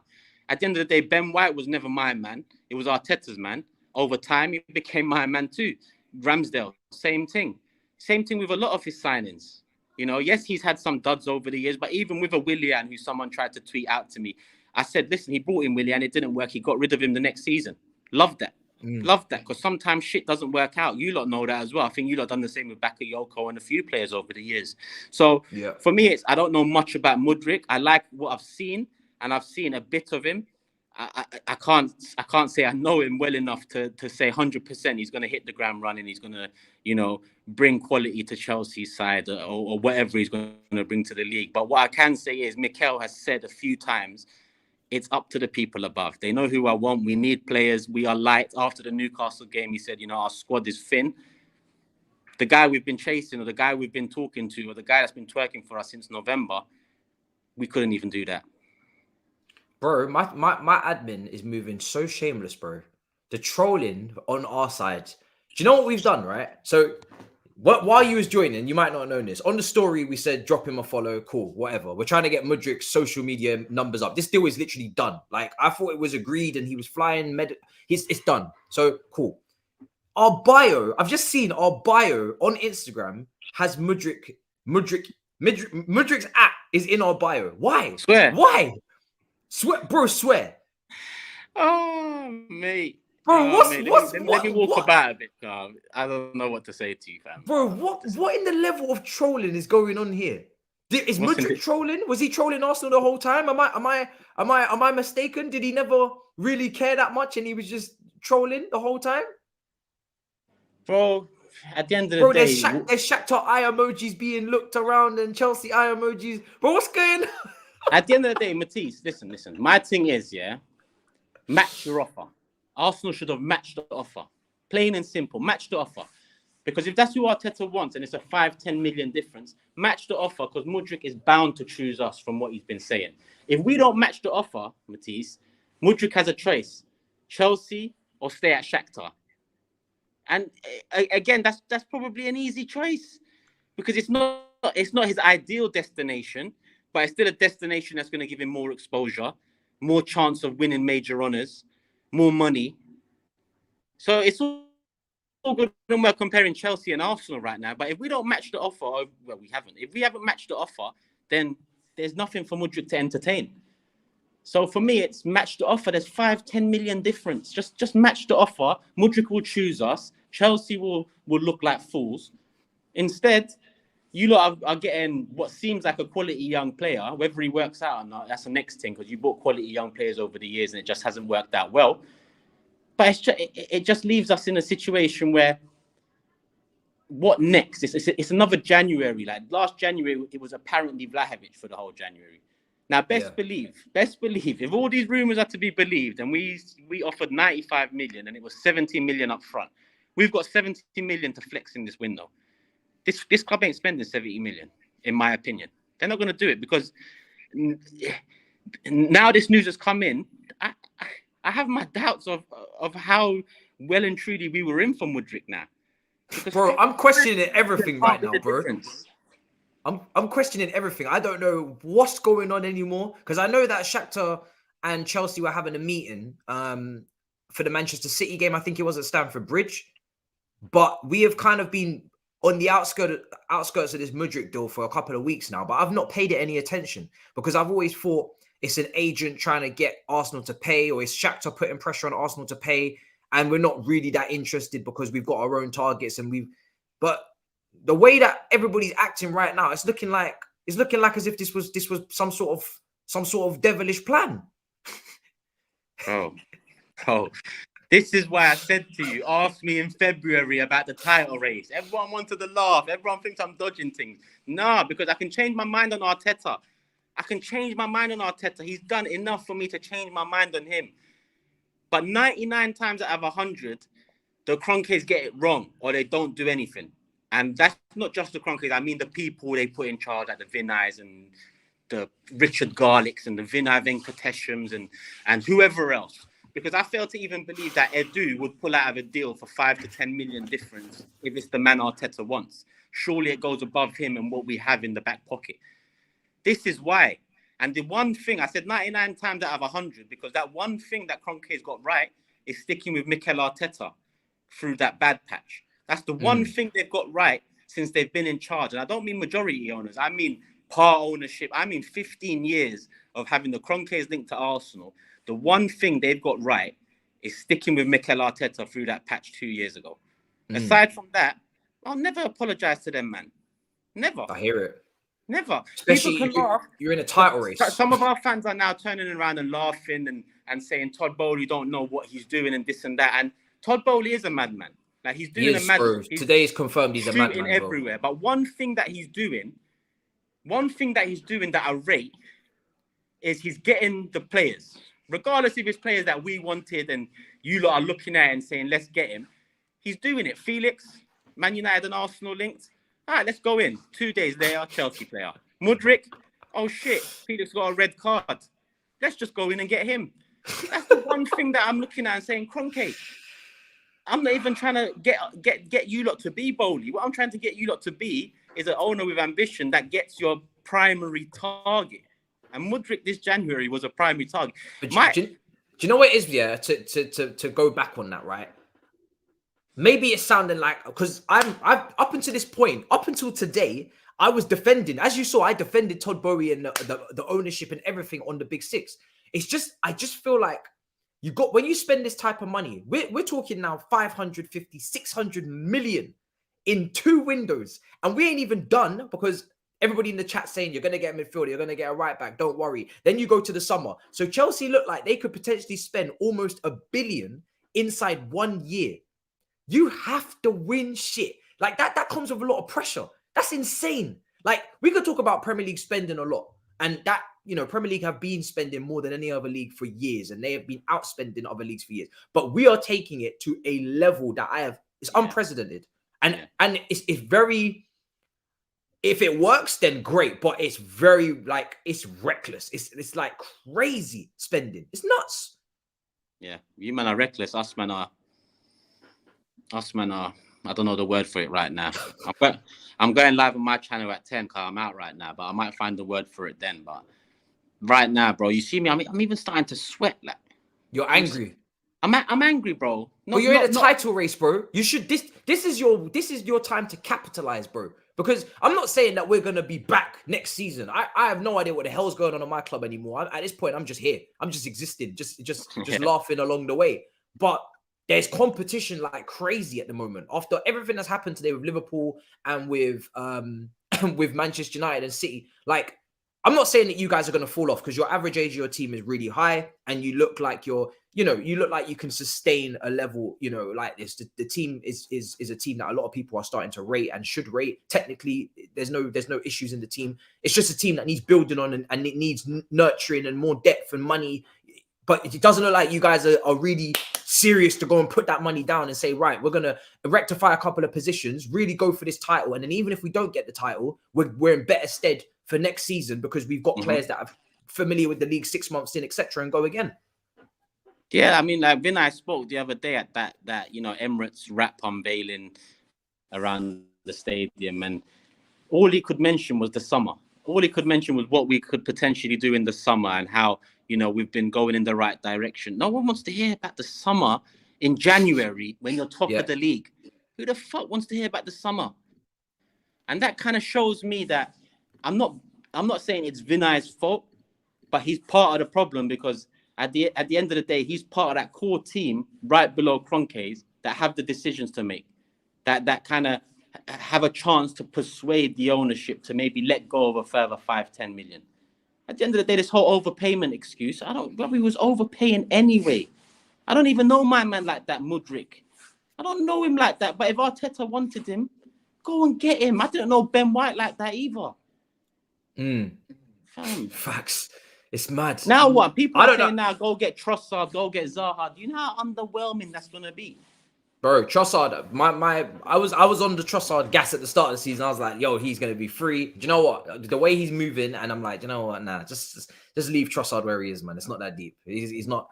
I think Trussard thinks he's a little bit more special than he actually is, and he's in a very good Brighton team now. Don't get me wrong, he's playing incredibly well, but I think he's doing a little bit too much now, trying to force this move when his contract runs out in literally 6 months. I'm not so keen. I'm not keen like I used to be. I'm like, you know what? Nah, I don't think Trossard is necessary. And you're right, it would be underwhelming, because from a talent perspective, in terms of potential and ceiling, Mudryk is going to probably outshine both of those players in terms of, you would assume he would bloody have to if he's going to cost this much money. Yeah. Do you know what I mean? So I don't know what There's to think, other options out there. Listen, for the money we was, bidding for Mudryk, we can go bid for Leao. We can go bid for that Napoli winger. I ain't even going to try to say his name.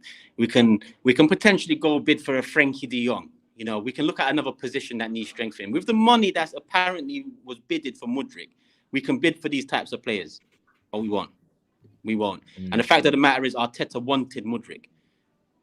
And if Arteta's not getting the men he wants, and a club comes knocking for Arteta eventually, willing to give him everyone he wants, everything he wants, then I'm sorry, but as much as we're headed in the right direction, it could all just fall apart like this. Because we have to, like I said, Mikel Arteta's done amazing in the last 2 years to take us from what we was to what we are now, or where we are now. But at the same time, it's over to you, Cronkays. I kept on saying this in January, over to you, Cronkays. And look what's happening. It's pretty much the same shit. It's pretty much the same shit. But listen, my bro, my son's I'll let on you soft go, play. bro. Let me go join him. I'm going live at 10 p.m. I'll be at home by then. Love for the love, man. That'll be your reaction to this, will it? Yeah, that'll be Mudryk based, will it? Mudryk based, North London derby, Cronkays, like, bro, it'll be based around some shit. Based around some shit. Oh, right, bro. I'll chat to you soon, man. Love, man. Big up, bro. In a bit. It was good to get the Arsenal perspective. I think it's needed. It's needed. I'm still stunned. Now that you guys are breaking it down to me a little bit more financially, I'm starting to calm down on that side. I'm still a bit worried about us addressing our priorities, but at this point, you wouldn't rule out us doing anything in this window because God knows what the hell is going on with this transfer window. The way that we're trying to bring in players, it looks like we're just maybe you guys are right. It looks like we're just going to just buy everything from. There's no the way these men are moving. There's no way they're not going to get a midfielder, is it? They have to. They know we need a midfielder. They know we need a right back. The way these men are moving, surely they have to just bring him in. They have to bring them in. These lot look like they're going to spend 700 million.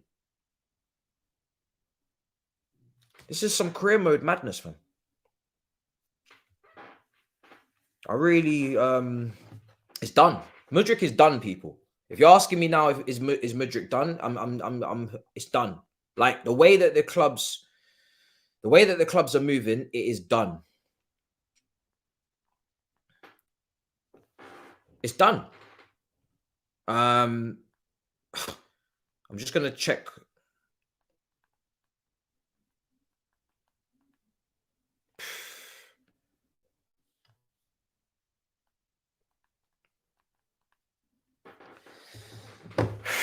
Okay. Wow. Let's go through some of your comments. I've saved your super chats. Do not worry. I've saved all of them. A says the deal structure is 53 million plus 26 to 35 million add-ons and payment structure over the years is different to Enzo deals where they wanted 120 million cash. Here we go. Well, obviously that's a lot better to hear in terms of the numbers coming down. The deal is, I mean, listen, when the clubs act the way they act, I have to say that it's done. Because whether we got a here we go or not, you can't be putting Mudryk in your bio of your Instagram and doing the eye emojis and it has to be done. It has to be done. So I'm saying it's done because it can't not be done. When you do what they're doing, it's done. Because if it wasn't done, you would be like the clubs know more than Fabrizio. The clubs are saying and moving like it's done. So it's done. Fabrizio just ain't got the info yet. Simple as that. There's no better source than the actual clubs. They are the ones doing the deal. So it's done. That's how I see it. If the clubs are moving like that, giving man them shout outs, putting them in bios is finished. Transfer finished. Here we go, confirmed. I don't need Fabrizio to tell me it's done. Fabrizio is not a better source than Chelsea. No disrespect to him. He's an incredible journalist, but you can't be a better source than the actual club doing the deal. So it's done. Absolutely agreed and done. Finished. If you see Chelsea are posting Mudryk and it's done.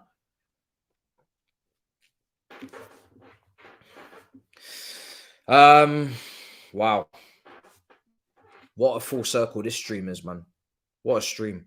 CJ says PSG will file a complaint FFP against us. I'm sure they will. I support this deal because his name sounds like mine. Fair enough. I appreciate the shamelessness. Chelsea HQ has a screenshot of Mudryk's story and Eden Hazard. I'll check that out, August. 100%. Let me check that out right now. Apologies to Alex as well on the graphics. Listen, everybody is a mess right now. I'm a mess. Everybody on Chelsea socials is a mess. None of us understand what the hell is going on. None of us expected this. We're all confused. It doesn't make sense. And, we're just going minute to minute. We're all doing this together. Minute to minute. I hope he doesn't get sent off in his debut. I hope he's available for tomorrow because you know I would rather see him than anybody else up front. You know what I mean? I want to see him and Carney. He's not going to be playing tomorrow, of course, but he's going to be available for Liverpool.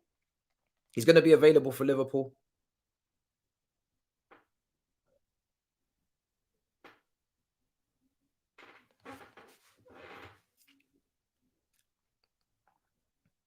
So he's gonna have to he's gonna have to be available for Liverpool, of course.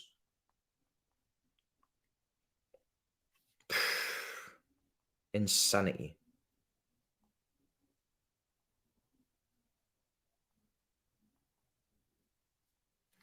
Absolutely insanity. I'm going to check that screenshot in a minute. Turkish, come on, bro. We keep all of our young players on reasonable salaries, and when Chelsea want to pay 200k a week, we need to match that too. I don't think it's about wages, because if Arsenal got a bid accepted and it came down to wages, we offered more than you guys, different conversation. But you guys have not actually paid the money up in terms of the transfer fee. So that's a whole different negotiation. And he really wanted to join Arsenal. So from what it looks like, so I don't see no reason why he wouldn't take a little bit less to go and join you if it was 150 or whatever. Luis Garcia says we 10, but we got European heritage. Man, never forget. Listen, I hope we create some more European heritage. I hope it's not in the past. Chelsea, I've put Mudryk in their IG bio. Yes, I know. I'm shocked. European over domestic history. Felix and Mudryk. When you put it like that, Felix and Mudryk is crazy. It's crazy. Doesn't make sense. It's something that happens on FIFA. It's just absurd. Turkish is not 10 million overspending when you believe he's worth 20 million in the first place. That's 80 million overspending.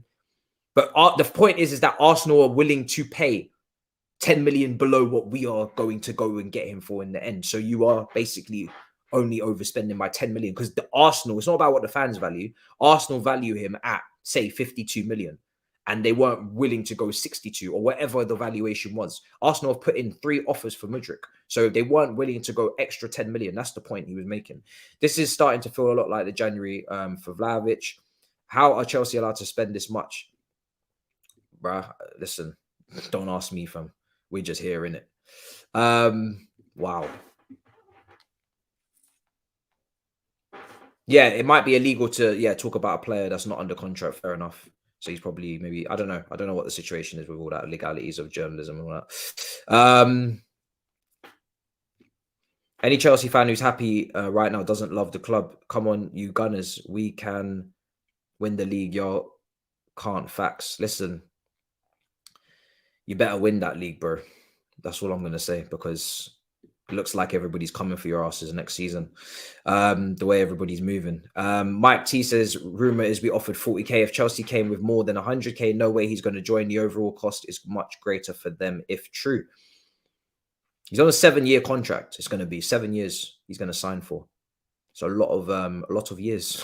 But Todd Bowie is a massive fan of these big 7-year, 8-year contracts or whatever. So he really does enjoy. He does enjoy to give these big long-term contracts, and he's definitely going with this. If there's one thing he's been consistent on, is he is under 23 super team. That is all I can say. That is all I can say that we are definitely trying to do, is create an under 23 super team, and he is not budging from that. He's not budging from that at all.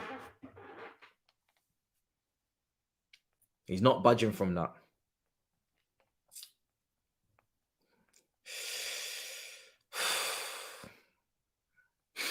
Thank the Lord. Well, thank the Lord that it's not 100 million outright, because the way that it was reported, it was like initially, 100 million immediately. Thank God it's not. Thank God it's not. Thank God it's not 100 million outright. Please go and get my central midfielder and right back, though. Please. Please, please, please, please, please, please, please get my central midfielder and right back.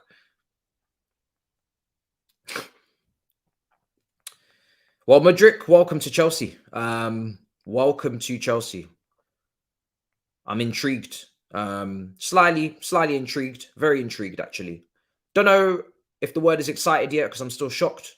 But I'm definitely intrigued. But they've posted. Brother, this club is moving nuts. They've posted. Not the story now. They've posted. 7-year contract is an American thing. Yeah, 100% it is. Let me quickly go to Chelsea, right? Because Chelsea on Instagram have just posted, and they've posted Mudryk. So again, I know that I'm going to read your comment in a minute because I can see what you're trying to get at. But Mudryk has been posted by Chelsea. It says, "Drop Mudryk a message to show some love." We've never announced a transfer like this. What are we doing? Why are we behaving like this? I'm so confused. Is this our way of closing the deal so Arsenal can't get him? We just post loads of photos. So Mudryk, I don't understand. Have we been paid to up his following? I don't understand what's going on. The trolling is crazy, people. Trolling is insane.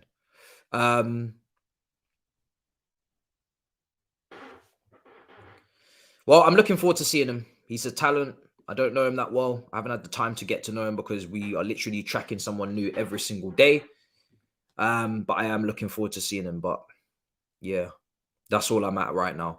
If Arsenal can't spend an extra 10 million on Mudryk, imagine the chaos when proper big clubs start coming in for their stars and offer 10 times the wages.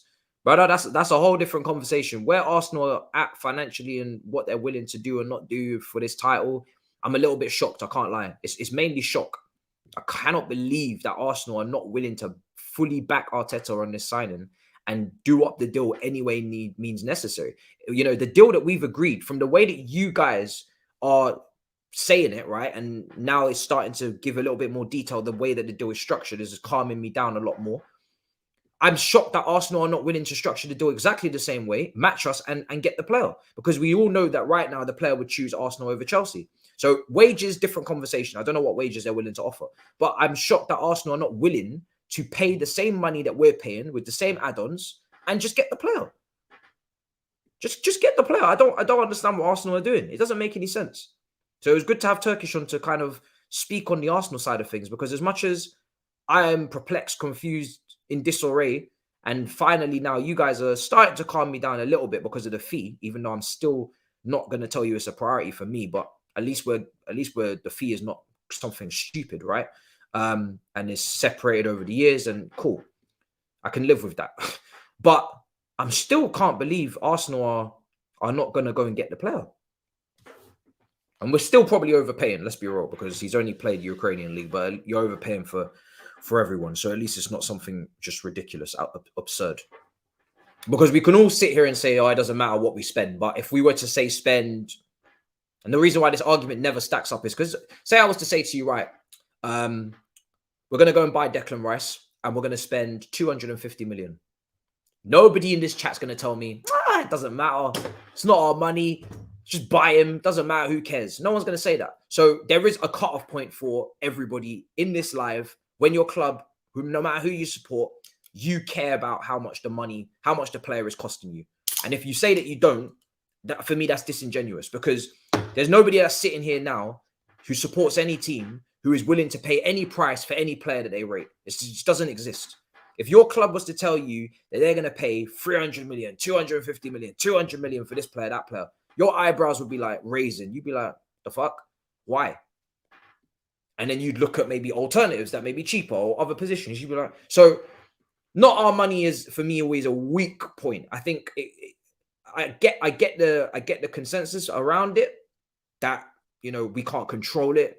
It doesn't involve us. We can't do anything about it, but we are part of the club as fans. So, you know, we do want to see our clubs managed in a way that is not so reckless that it could potentially put our long-term future at jeopardy. So we're always going to have to think slyly about just with an air or a side of caution that we're not completely putting the club in jeopardy, which I don't think they are. But I have a little bit of a concern about FFP. But if we are allowed to spend 1 billion before FFP talk to us, then cool. Shamelessly go and spend your 1 billion if that's what it is. Because we've seen clubs go bust before. So not saying we would go bust. I mean, we've actually already gone bust one time and then we were bailed out by another owner. But it's in everyone's interest to make sure that their clubs that they support don't go bust and do act semi-responsibly. If you give a damn about your club not going underground. So yeah, for me, I'm just a bit confused. Still confused, but looks like it's happening. So better get used to it, people. I think Arsenal fans are confused. I think Chelsea fans are confused. I think a lot of people find it hilarious. it is pretty funny, to be honest. I'm starting to see the funny side of it, even though I'm still confused. It's just madness. It just doesn't make any sense. I think everybody is really shocked today. There's nobody that expected this. I don't think anybody sat here and expected this to happen. This shit coming out is definitely very, very confusing and not expected at all. Not expected at all. Some people rate it. Some people are cussing it because obviously we spent a lot of money again. And, you know, but it's just nuts. Chelsea app is giving people notifications about Mudryk. I've never seen us advertise a player like this before. Mudryk and Shakhtar tapped, come on you Gunners, onto the North London derby. Top of the table and can't attract a player. Where do Arsenal go from now? I'm devastated. I mean, a lot of Arsenal fans are genuinely pissed. And I can understand because you look like you were the only people in for him. But it just goes to show, especially right now, if you want a player that's young, that's got talent, do not fail to close that deal because Todd Bowie is around lurking. He's like a crocodile in the lake and he's just showing his snout. Do not fail to close that deal. Do not get comfortable and do not think that you have that player until they sign on the dotted line because Todd Bowie right now is moving like a villain. He's moving like a madman. He's moving like a corrupt, chaotic bastard. I like it, but at the same time, I'm just warning you right now. Anything can happen. This man is the first owner for me that I've seen since Roman that is moving like this is career mode. He's moving like this is genuinely FIFA career mode. So if your club is in for someone and they're under the age of 23 and they have talent, you better snap them up because, and I'm talking to all clubs, because this brother is, I don't know what to say about him anymore. I don't know what to say. He's just crazy. He's just crazy, man.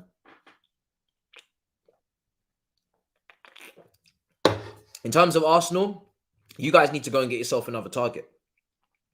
I hope you have a list. And yeah, you're going to have to get yourself another target. Get yourself another target because that one's gone. I don't know how it happened. I can't tell you that I even really wanted it to happen because this wasn't this wasn't one of my targets. But it's done. Just like that, it's done. So you're gonna have to find another target because I can't keep up with what my club are doing, man. They're mercenaries. They're mad. Levi Cole had a really good performance today, yes, for Brighton. So hopefully, listen, I got big stocks in that player. You know, from last summer, I was really, really hell bent on not letting him be sold. So hopefully he stays and he is then part of the first team next season. He's having a great loan. Brighton fans want to buy him. So hopefully we can keep him. Maybe Shakhtar told Mudryk, if you're going anywhere, it's Chelsea with 100 million. I'm living with Edu over the last 2 weeks. It's mad. You guys have literally been going after this player for so long and we come in 48 hours. It's done. Pay and don't speak. Literally, this is pay and don't speak. Yes, I am telling you, Todd Bowie is a kidnapper. So, yeah. He's copying other people's homework. He has no clue what he's doing. I don't know what to say. Okay, right. So, let's see what else is going on here. I'm just updating the thumbnail because Mudryk, in my opinion, Mudryk has joined Chelsea and it's done. So, what I'm going to do is I'm going to put that thumbnail on and I'm going to put my chips down there because that's done. Okay. I'm going to tell you, for me personally, that's done. So,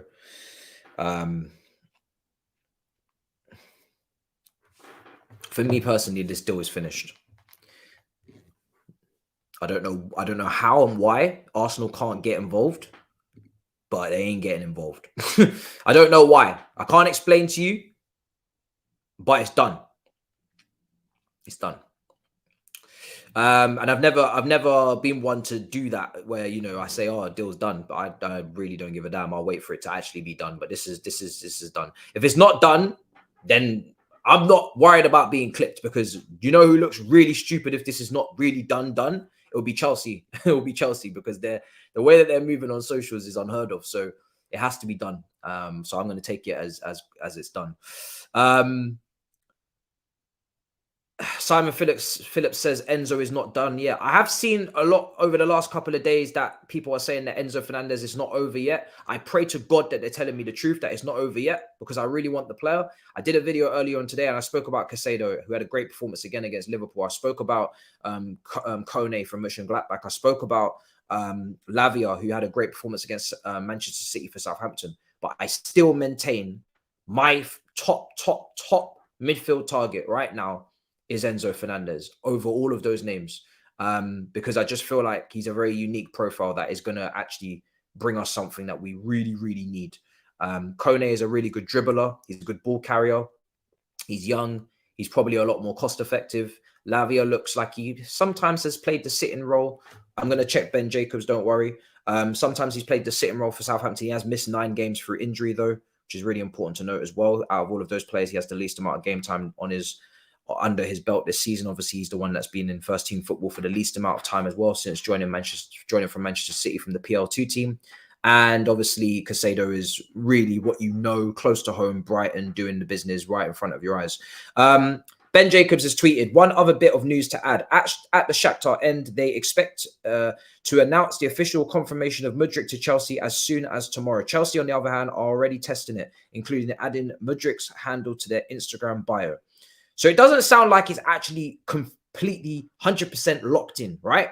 There's gaps in this. The reason why I say it's done is because Chelsea can't afford for it not to be done. You can't do what they're doing and it not go through. So they better pray to God that Arsenal don't match what Chelsea in the next hour, right? This could change. In the next hour, couple hours, they better pray to the high heavens, to God.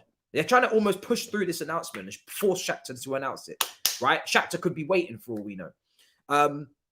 They better pray to God that Arsenal do not come in here and match this bid and turn this whole situation upside down.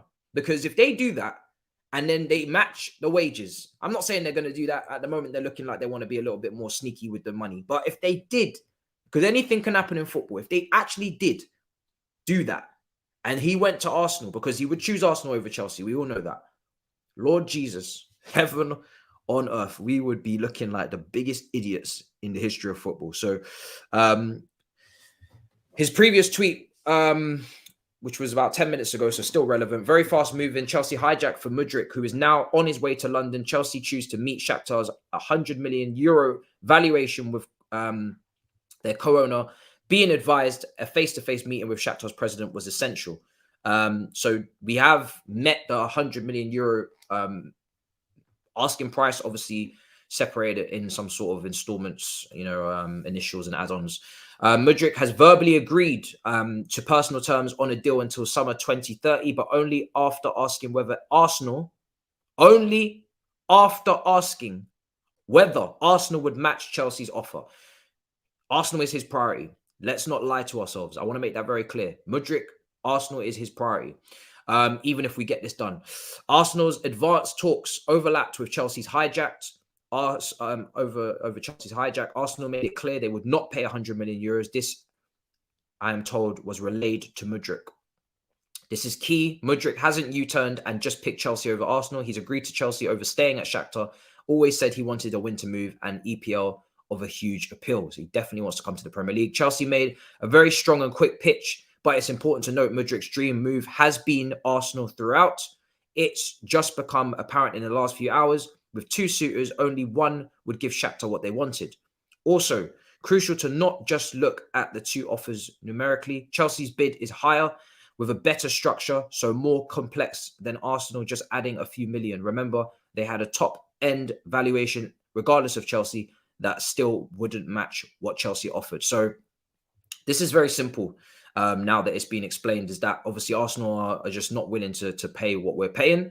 And Mudryk, his preference was to join Arsenal. So let's definitely not lie to ourselves on that side of things. As much as we wish we could throw it in their faces and say that he's chosen us over them, it's simply factually not true. Anybody with eyes that can read knows that, and it's just no point even trying to lie to ourselves. What we can say is that we got more money than them, and we can say that we're richer than them, and that we can bully them in the financial side of things. But in terms of the player, it's very clear that he wanted to join Arsenal before he agreed to Chelsea. And we all know that because we can see it on his socials. So, yeah, But it doesn't matter, you know, in terms of the player now. If he's going to join us, all that matters is that he performs. If he comes here and he doesn't perform, then that side of things obviously looks a bit dodgy. If he comes in and he drops his howler at the Emirates and he's shit, obviously then people are going to start trolling him, getting on his case, and then that's when, you know, it becomes different. But you know, at this point, we just have to pray that he comes in and does the business. Smash up the likes if you haven't already. One of the most emotional streams I've ever done on this platform, because I couldn't be asked to make a video, and I'm glad I didn't, because if I'd made a video, I would have missed out half of this information. I would have uploaded, and then it would have been almost not completely up to date, because all of this stuff is just being tweeted in the last 5-6 minutes. So I'm glad I've done the stream. We've literally just been able to follow this along and kind of react to it as it's happening. We still have a game against Crystal Palace tomorrow. I'm meant to be putting out a preview. I can tell you now that the preview is not going to come out because I ain't got the time to put it out. I wanted to put the preview out, but this club just don't give a shit about the schedule. They don't give a damn about the games and the schedule and the previews, and they just out here just causing chaos constantly. And obviously this is the headline act, so this is what we had to get talking about. I was going to talk about Palace and the team and tactically, and maybe we'll discuss it at the end of the stream. I don't know if we can be asked, but listen, I don't choose what Chelsea wanna do. They just move mad. On a serious note, are you actually happy with Chelsea's transfer method? Because people are literally going to slap price tags when Chelsea come. I am very worried about that. That's why initially the price tag, I was concerned. A lot of people will say it's not our money, so we don't care. But you have to understand that everybody can see what we're doing, right? So if we show that we're going to pay this amount of money for this player, then for the next player, we're going to have to pay this amount of money for that player. And yes, the market is inflated, but we are also now part of the reason why it is inflating more, because we are doing record transfer spends. And you can't be naive enough to think that you can spend whatever you want for this player. And then when you go into negotiations for the next player, that negotiation and those people are not going to take into account what you just did. They're going to say, you paid that for that. You got that money right there. So I'm going to charge you this, and I'm going to charge you a premium. So that can very quickly snowball. That can very quickly, become something that is uncontrollable, and your wage bill can very quickly shoot up. Because again, if players can see that you've got loads of money to splash and that you're not very inconspicuous, that's how you end up with goalkeepers on 350k a week. That's how you end up with centre backs on 400. That's how you end up just going into some next level shit. And we've already seen a lot of players, bumper new contracts. They don't perform. Maybe the motivation's gone. All of these things happen, and it relates to performance, pressure, etc. So we can't just sit here and say it's not our money. Who gives a shit? Whatever happens, happens. Because money makes the world go round. Money relates to everything, and money relates to your performances on the football pitch, unfortunately, at times for players. And it's why Liverpool, with their incentivized contracts, and sometimes it looks like they're robbing their players like Sadio Mane, etc. But a lot of those performances maybe have come from the fact that they've incentivized those contracts. So they've had the motivation, the willingness to perform because they want to be paid more. If you give people 350, 400k off the bat, what is the motivation to play? Obviously self-pride. If they don't have that and they don't give a damn about that, then you have nothing. So we need to take these things into account when we're splashing. I hope we're taking these things into account. The ownership have already come out and said in a report, there's a report on the ownership saying that they regret some of the wages that they handed out over the summer. So this is not me just penny pinching or looking at Chelsea's pockets and saying, oh, no, they already know they effed up. They gave Koulibaly 300k. There's nobody in this stream that thinks Koulibaly is now worth 300k, especially with what you're watching. He will then be more difficult to move on in terms of a seller to try and sell him, or to get rid of him, to try and get him out of the club in the summer if we wish to do so. That will be difficult, more difficult, because he's now on 300k. Even if we were to give him away for free, his wage demands would be high because we're paying him 300k. All of these things are very important to remember and relay. And remind you, even when I should be celebrating or tap dancing or twerking because we've just dunked on Arsenal, we have to remember that the reason why we're in this mess is because at times we've paid too much money for players, giving them too much wages, and then we can't get rid of them when they turn out to be bums. And then the cycle continues where our squad is over bloated, over saturated, and we can't actually free up space in the squad to bring in players. So for anybody who in this stream has told me at any point it's not our money, I need you to just rain check on that, because it's a very surface level comment to make, and it doesn't make any sense. Believe me, I wish it didn't matter. I wish we could just celebrate and say, oh, it doesn't matter. But at this current moment, you know, if you look at our wage, some of the wages we're paying some of our players, it's not a great start to balancing out the books. And not even balancing out the books, but trying to flatten the wage bill and trying to get everybody on a normal amount of money. And that's why you're getting Mason Mount potentially, you know, reportedly, I don't really believe it, but 300K, I don't believe he actually is asking for 300K. But when you're seeing how much we're paying certain other players, and he's got 2 player of the years to walk into the negotiation room, you can't blame him. Whether you think he's worth it or not, I think most of us think he's not worth it. If I was a Chelsea player that had won player of the year twice in a row, and I was getting paid the same or getting paid less than, say, a Timo Werner who was making 270K a week, who had not performed anywhere near as the level as to me, I would be fucking pissed. So we have to understand that these things all correlate and they all link up, whether he's demanding the 300K or not. When you pay someone like Timo Werner 270K a week and they don't deliver the goods, then best believe, come give me my 300K. So whether you think it's worth it or not, it makes sense. So bear that in mind, people. But yeah, it looks like we've signed Mudryk and we move. Obviously, tomorrow we play Crystal Palace. And I look forward to seeing that performance. I have absolutely no idea what the hell to expect from this team anymore. There's no Felix to even enjoy. So we move. Hopefully Carney starts. But yeah, I'm slightly concerned, Smoky Settings, in terms of the madness that we're doing. But you know, we only have to hope and pray that it doesn't bite us on the arse. Ames has left a comment you want me to read out. I'm definitely going to do that. 1 second. Smoky Settings said, I sent you a super chat, my bro. Please have a look. I think I've already read that now, just now. Ames has said, Mudryk is a player Chelsea head coach Graham Potter wants. Potter sees in Mudryk someone who can give him the team, can give the team some much needed spark and urge the club to get him Simon Johnson. I said it on the Big Six when people were saying that Potter is just a yes man and that he's not involved in the transfers. I shut that down immediately, and I haven't even spoken about whether Potter wants this player, because again, I do believe that every single player that we are signing at the moment, Potter is involved and wants. And it's very important to say that Potter is not a technical director. He's not going to be in charge of signings. He is a coach. But best believe we are running every single signing from this window onwards through Potter. And it only makes logical sense to do so. Roman didn't do that. Roman had his own favorites. He liked Fernando Torres. He liked Shevchenko. He liked his own glitz and glamour signings at times.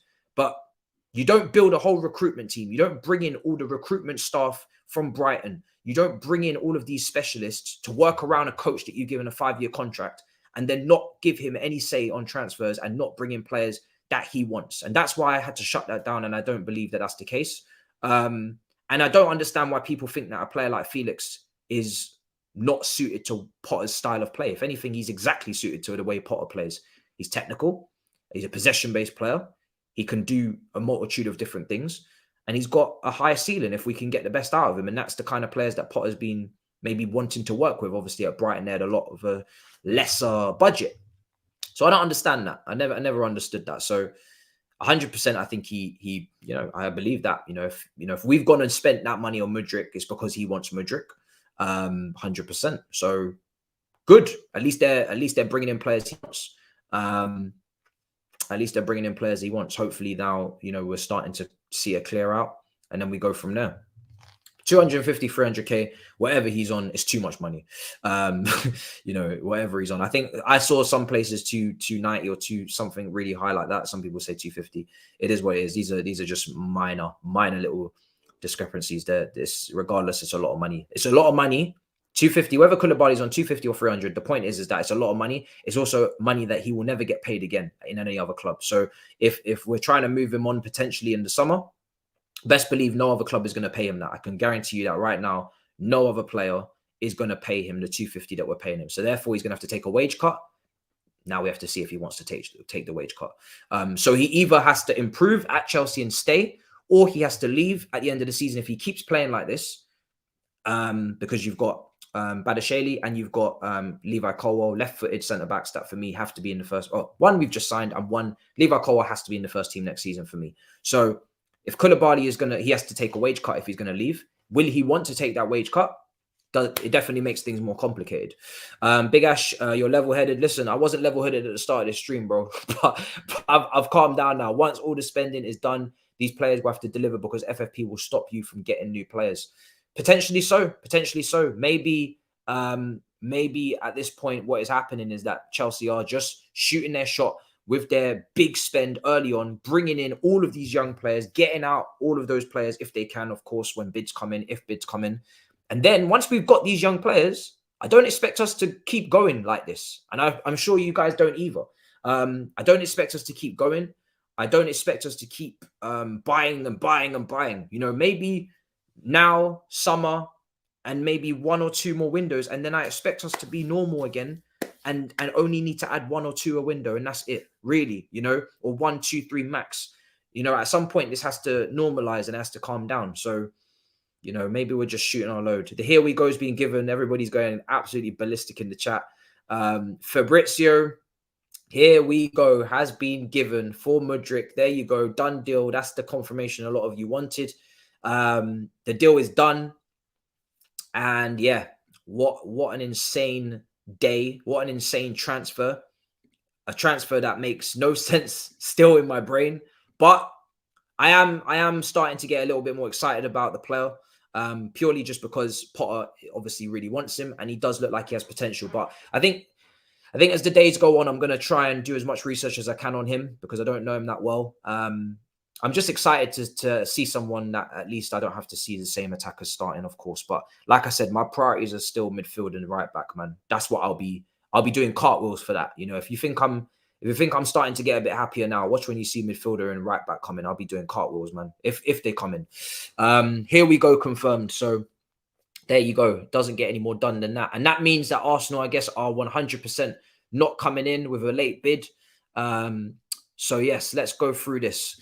Mudryk to Chelsea, here we go. Documents are being exchanged between Chelsea and Shakhtar. Deal will cost €100 million package as Ukrainian club always wanted. Fabrizio has given that confirmation there. Glad we was live for it because I don't want to come off this stream and have any question marks on this. From start to finish, if there's anything that you can take away from the stream is that we've literally answered any question, any doubt, because I had a whole heap of doubts and a whole heap of questions.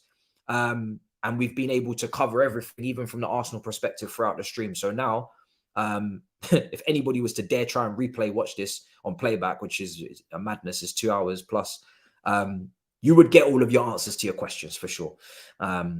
So yeah, his medical is on Sunday.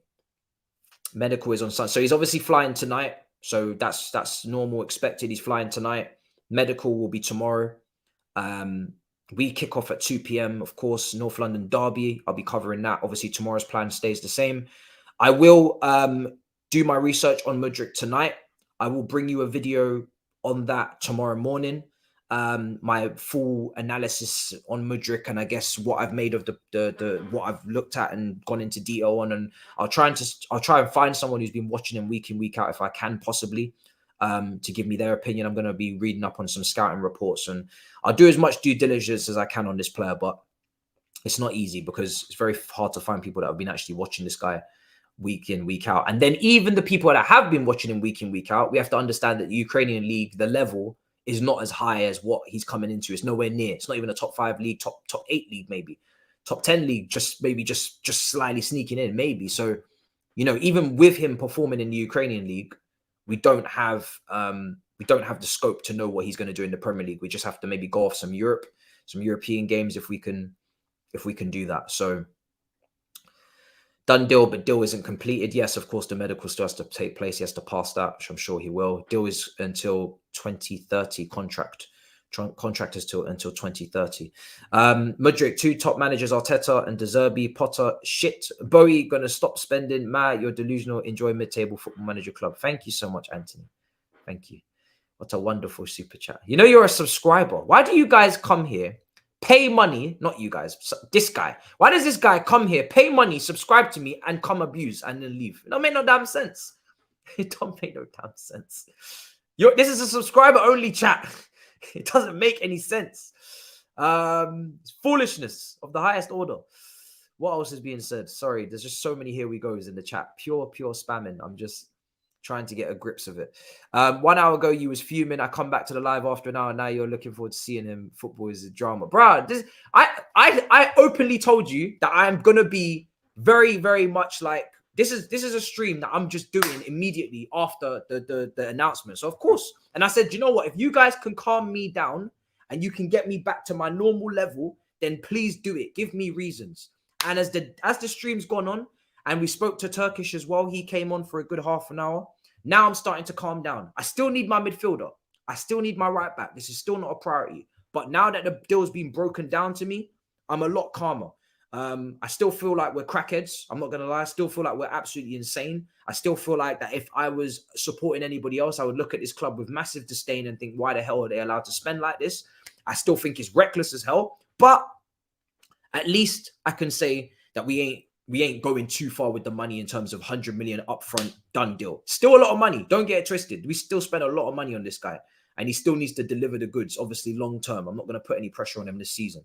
But the whole point of the stream was I'm coming on here angry, or I'm coming on here confused and a little bit like my chest, my heart's beating fast. And it's up to you guys to calm me down. Sometimes, you know, it has to be that way. As a content creator, it has to be that way. I've done back-to-back shows on DR Sports. I've done the Manchester Derby watch along. Then I did the Saturday football show. I put out the video this morning. I'm tired.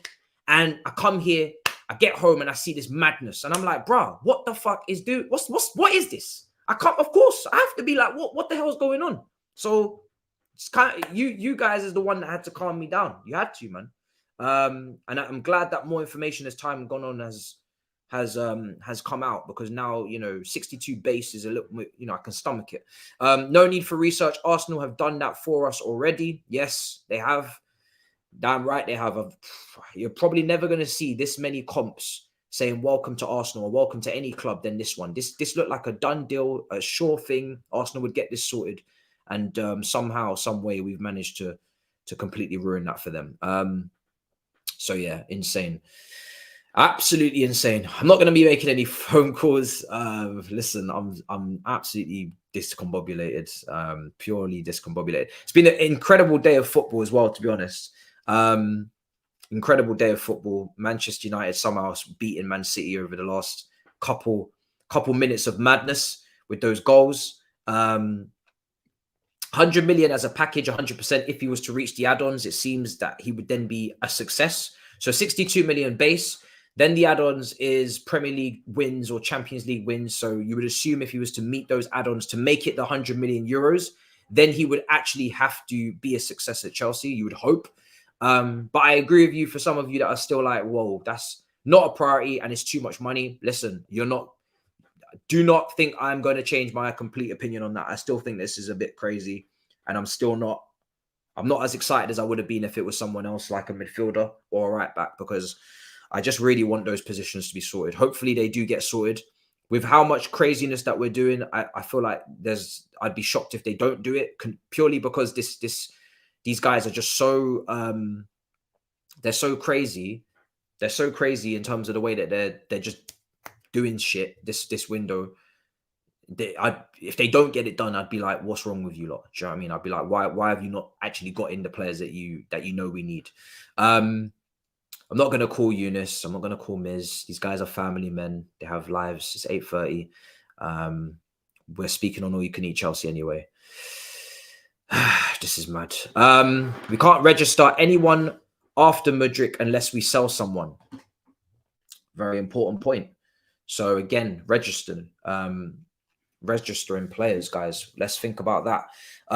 So either we're not, at the end of this window, we're either going to get to a point where we don't register key players, or we're going to have to sell someone. So again, we need bids to come in for our players that we don't want. We need to get them out of the club. We need to see sales. I would be just as excited about sales as I would for players coming in. I really need to see some sales. I need to see Graham Potter being very ruthless with individuals that he doesn't want. If you don't want Ziyech, if you're not going to use Ziyech, get rid of Ziyech. Aubameyang is very difficult to shift, but we need to try and get rid. Try and your very best to get rid of as many players in this window as possible, and then you go and get rid of players in the summer as well. We can only register so many players. So I don't know how many more we can register. Some people are saying we can get one more player as of now. So cool. That's not two. So remember, right back and midfielder. You guys promised me. Remember this stream. If you're taking anything from the stream, you promised me a right back and a midfielder. So You best believe that I'm waiting for that right back and that midfielder. You guys promised me, right? You said, listen, don't stress, don't get too aggy. The right back and the midfielder is coming, Matisse. I said, all right, cool. I'm gonna calm down. All right, I've calmed down now. Make sure that you don't let me down, guys. Get that right back and that centre mid. It's on you now. Go and get it. Go and get it done. Talking like you run the club. Go and get it done.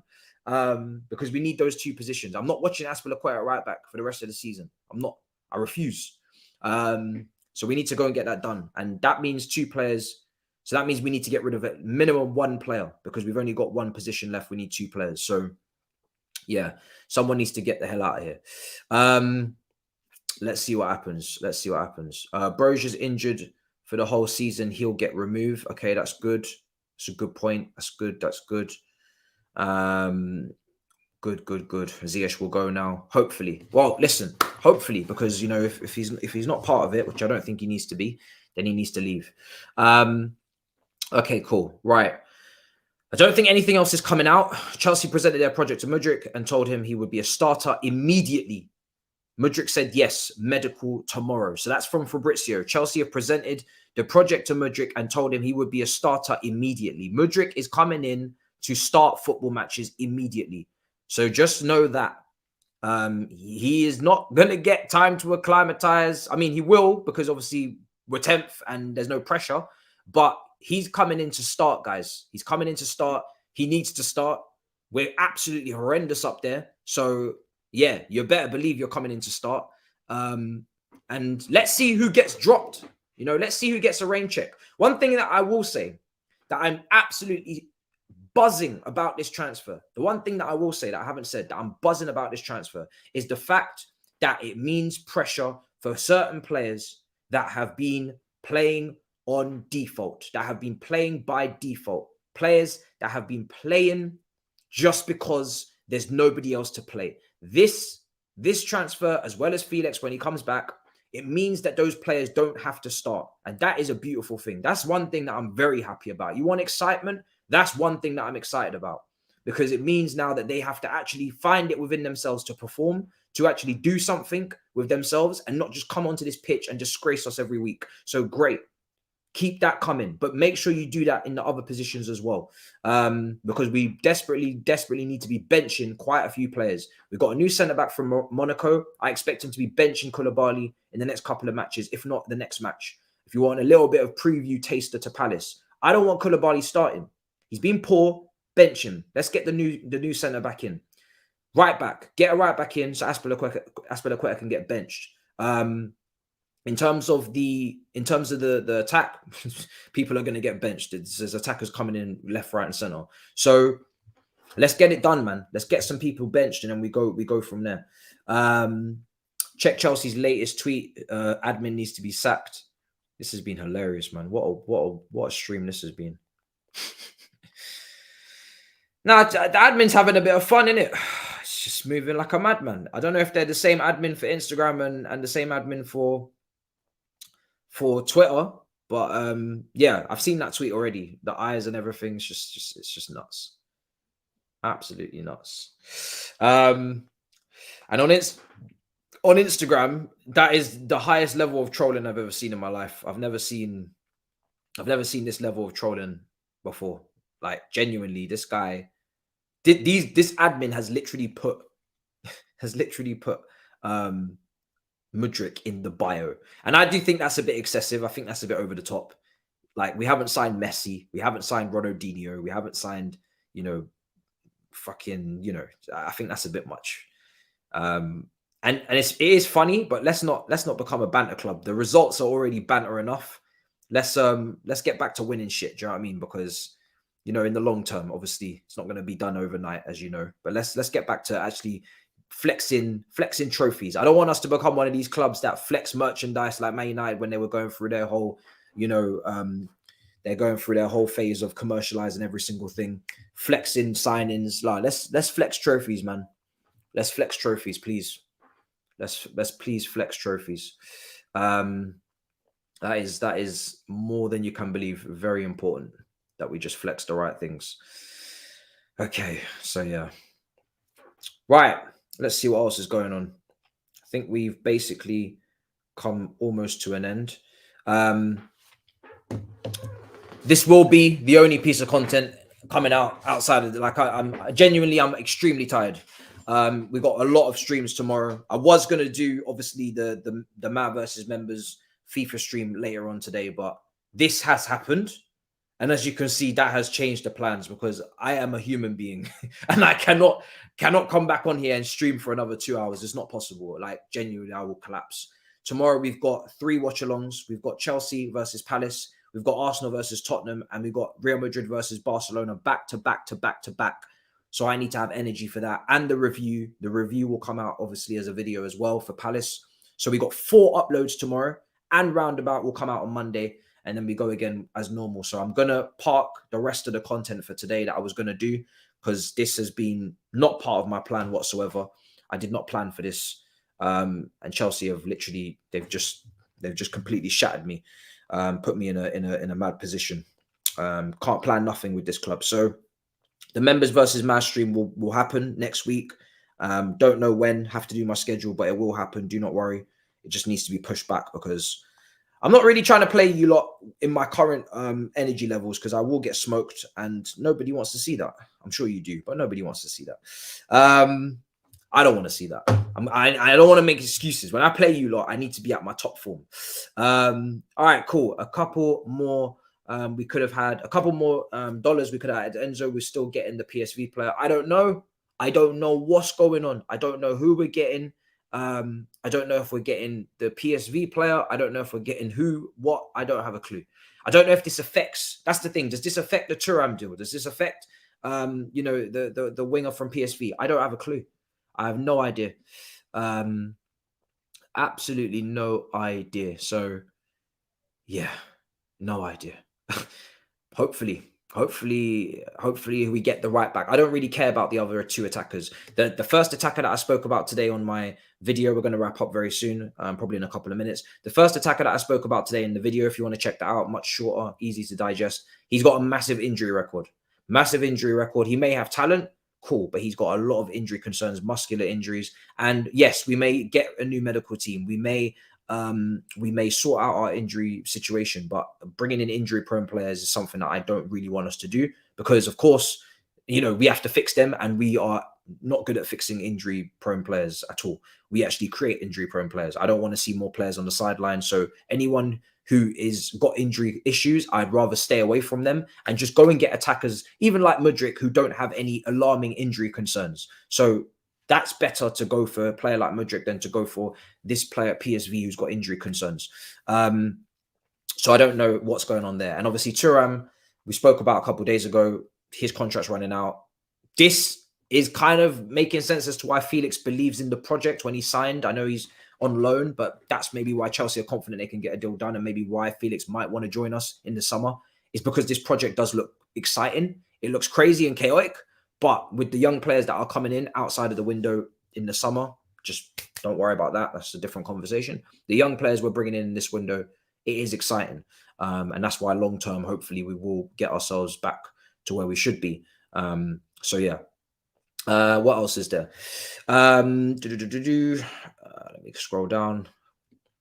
But we need to be ruthless in the sales. We need to be ruthless in the sales. You're tired, Robbie. How do you think I feel? Oh, my goodness. Honestly. So, in terms of preview, very quickly,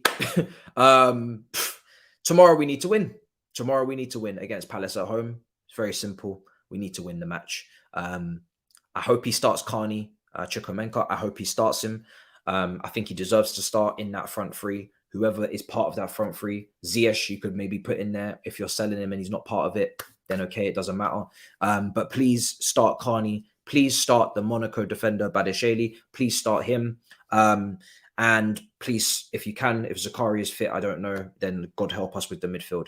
But listen, we'll see what happens. Right, guys, we're going to wrap up. Big up to everybody. Let me just make sure I've got all the super chats in. I'm going to check that out before we go, just so I can confirm it. I feel sick that you have stolen Mudryk, Trussard in. Any Chelsea fan who's happy? Yes, I've read this out already. And this screenshot that was from Chelsea HQ, I haven't checked up on that, so let me quickly check it.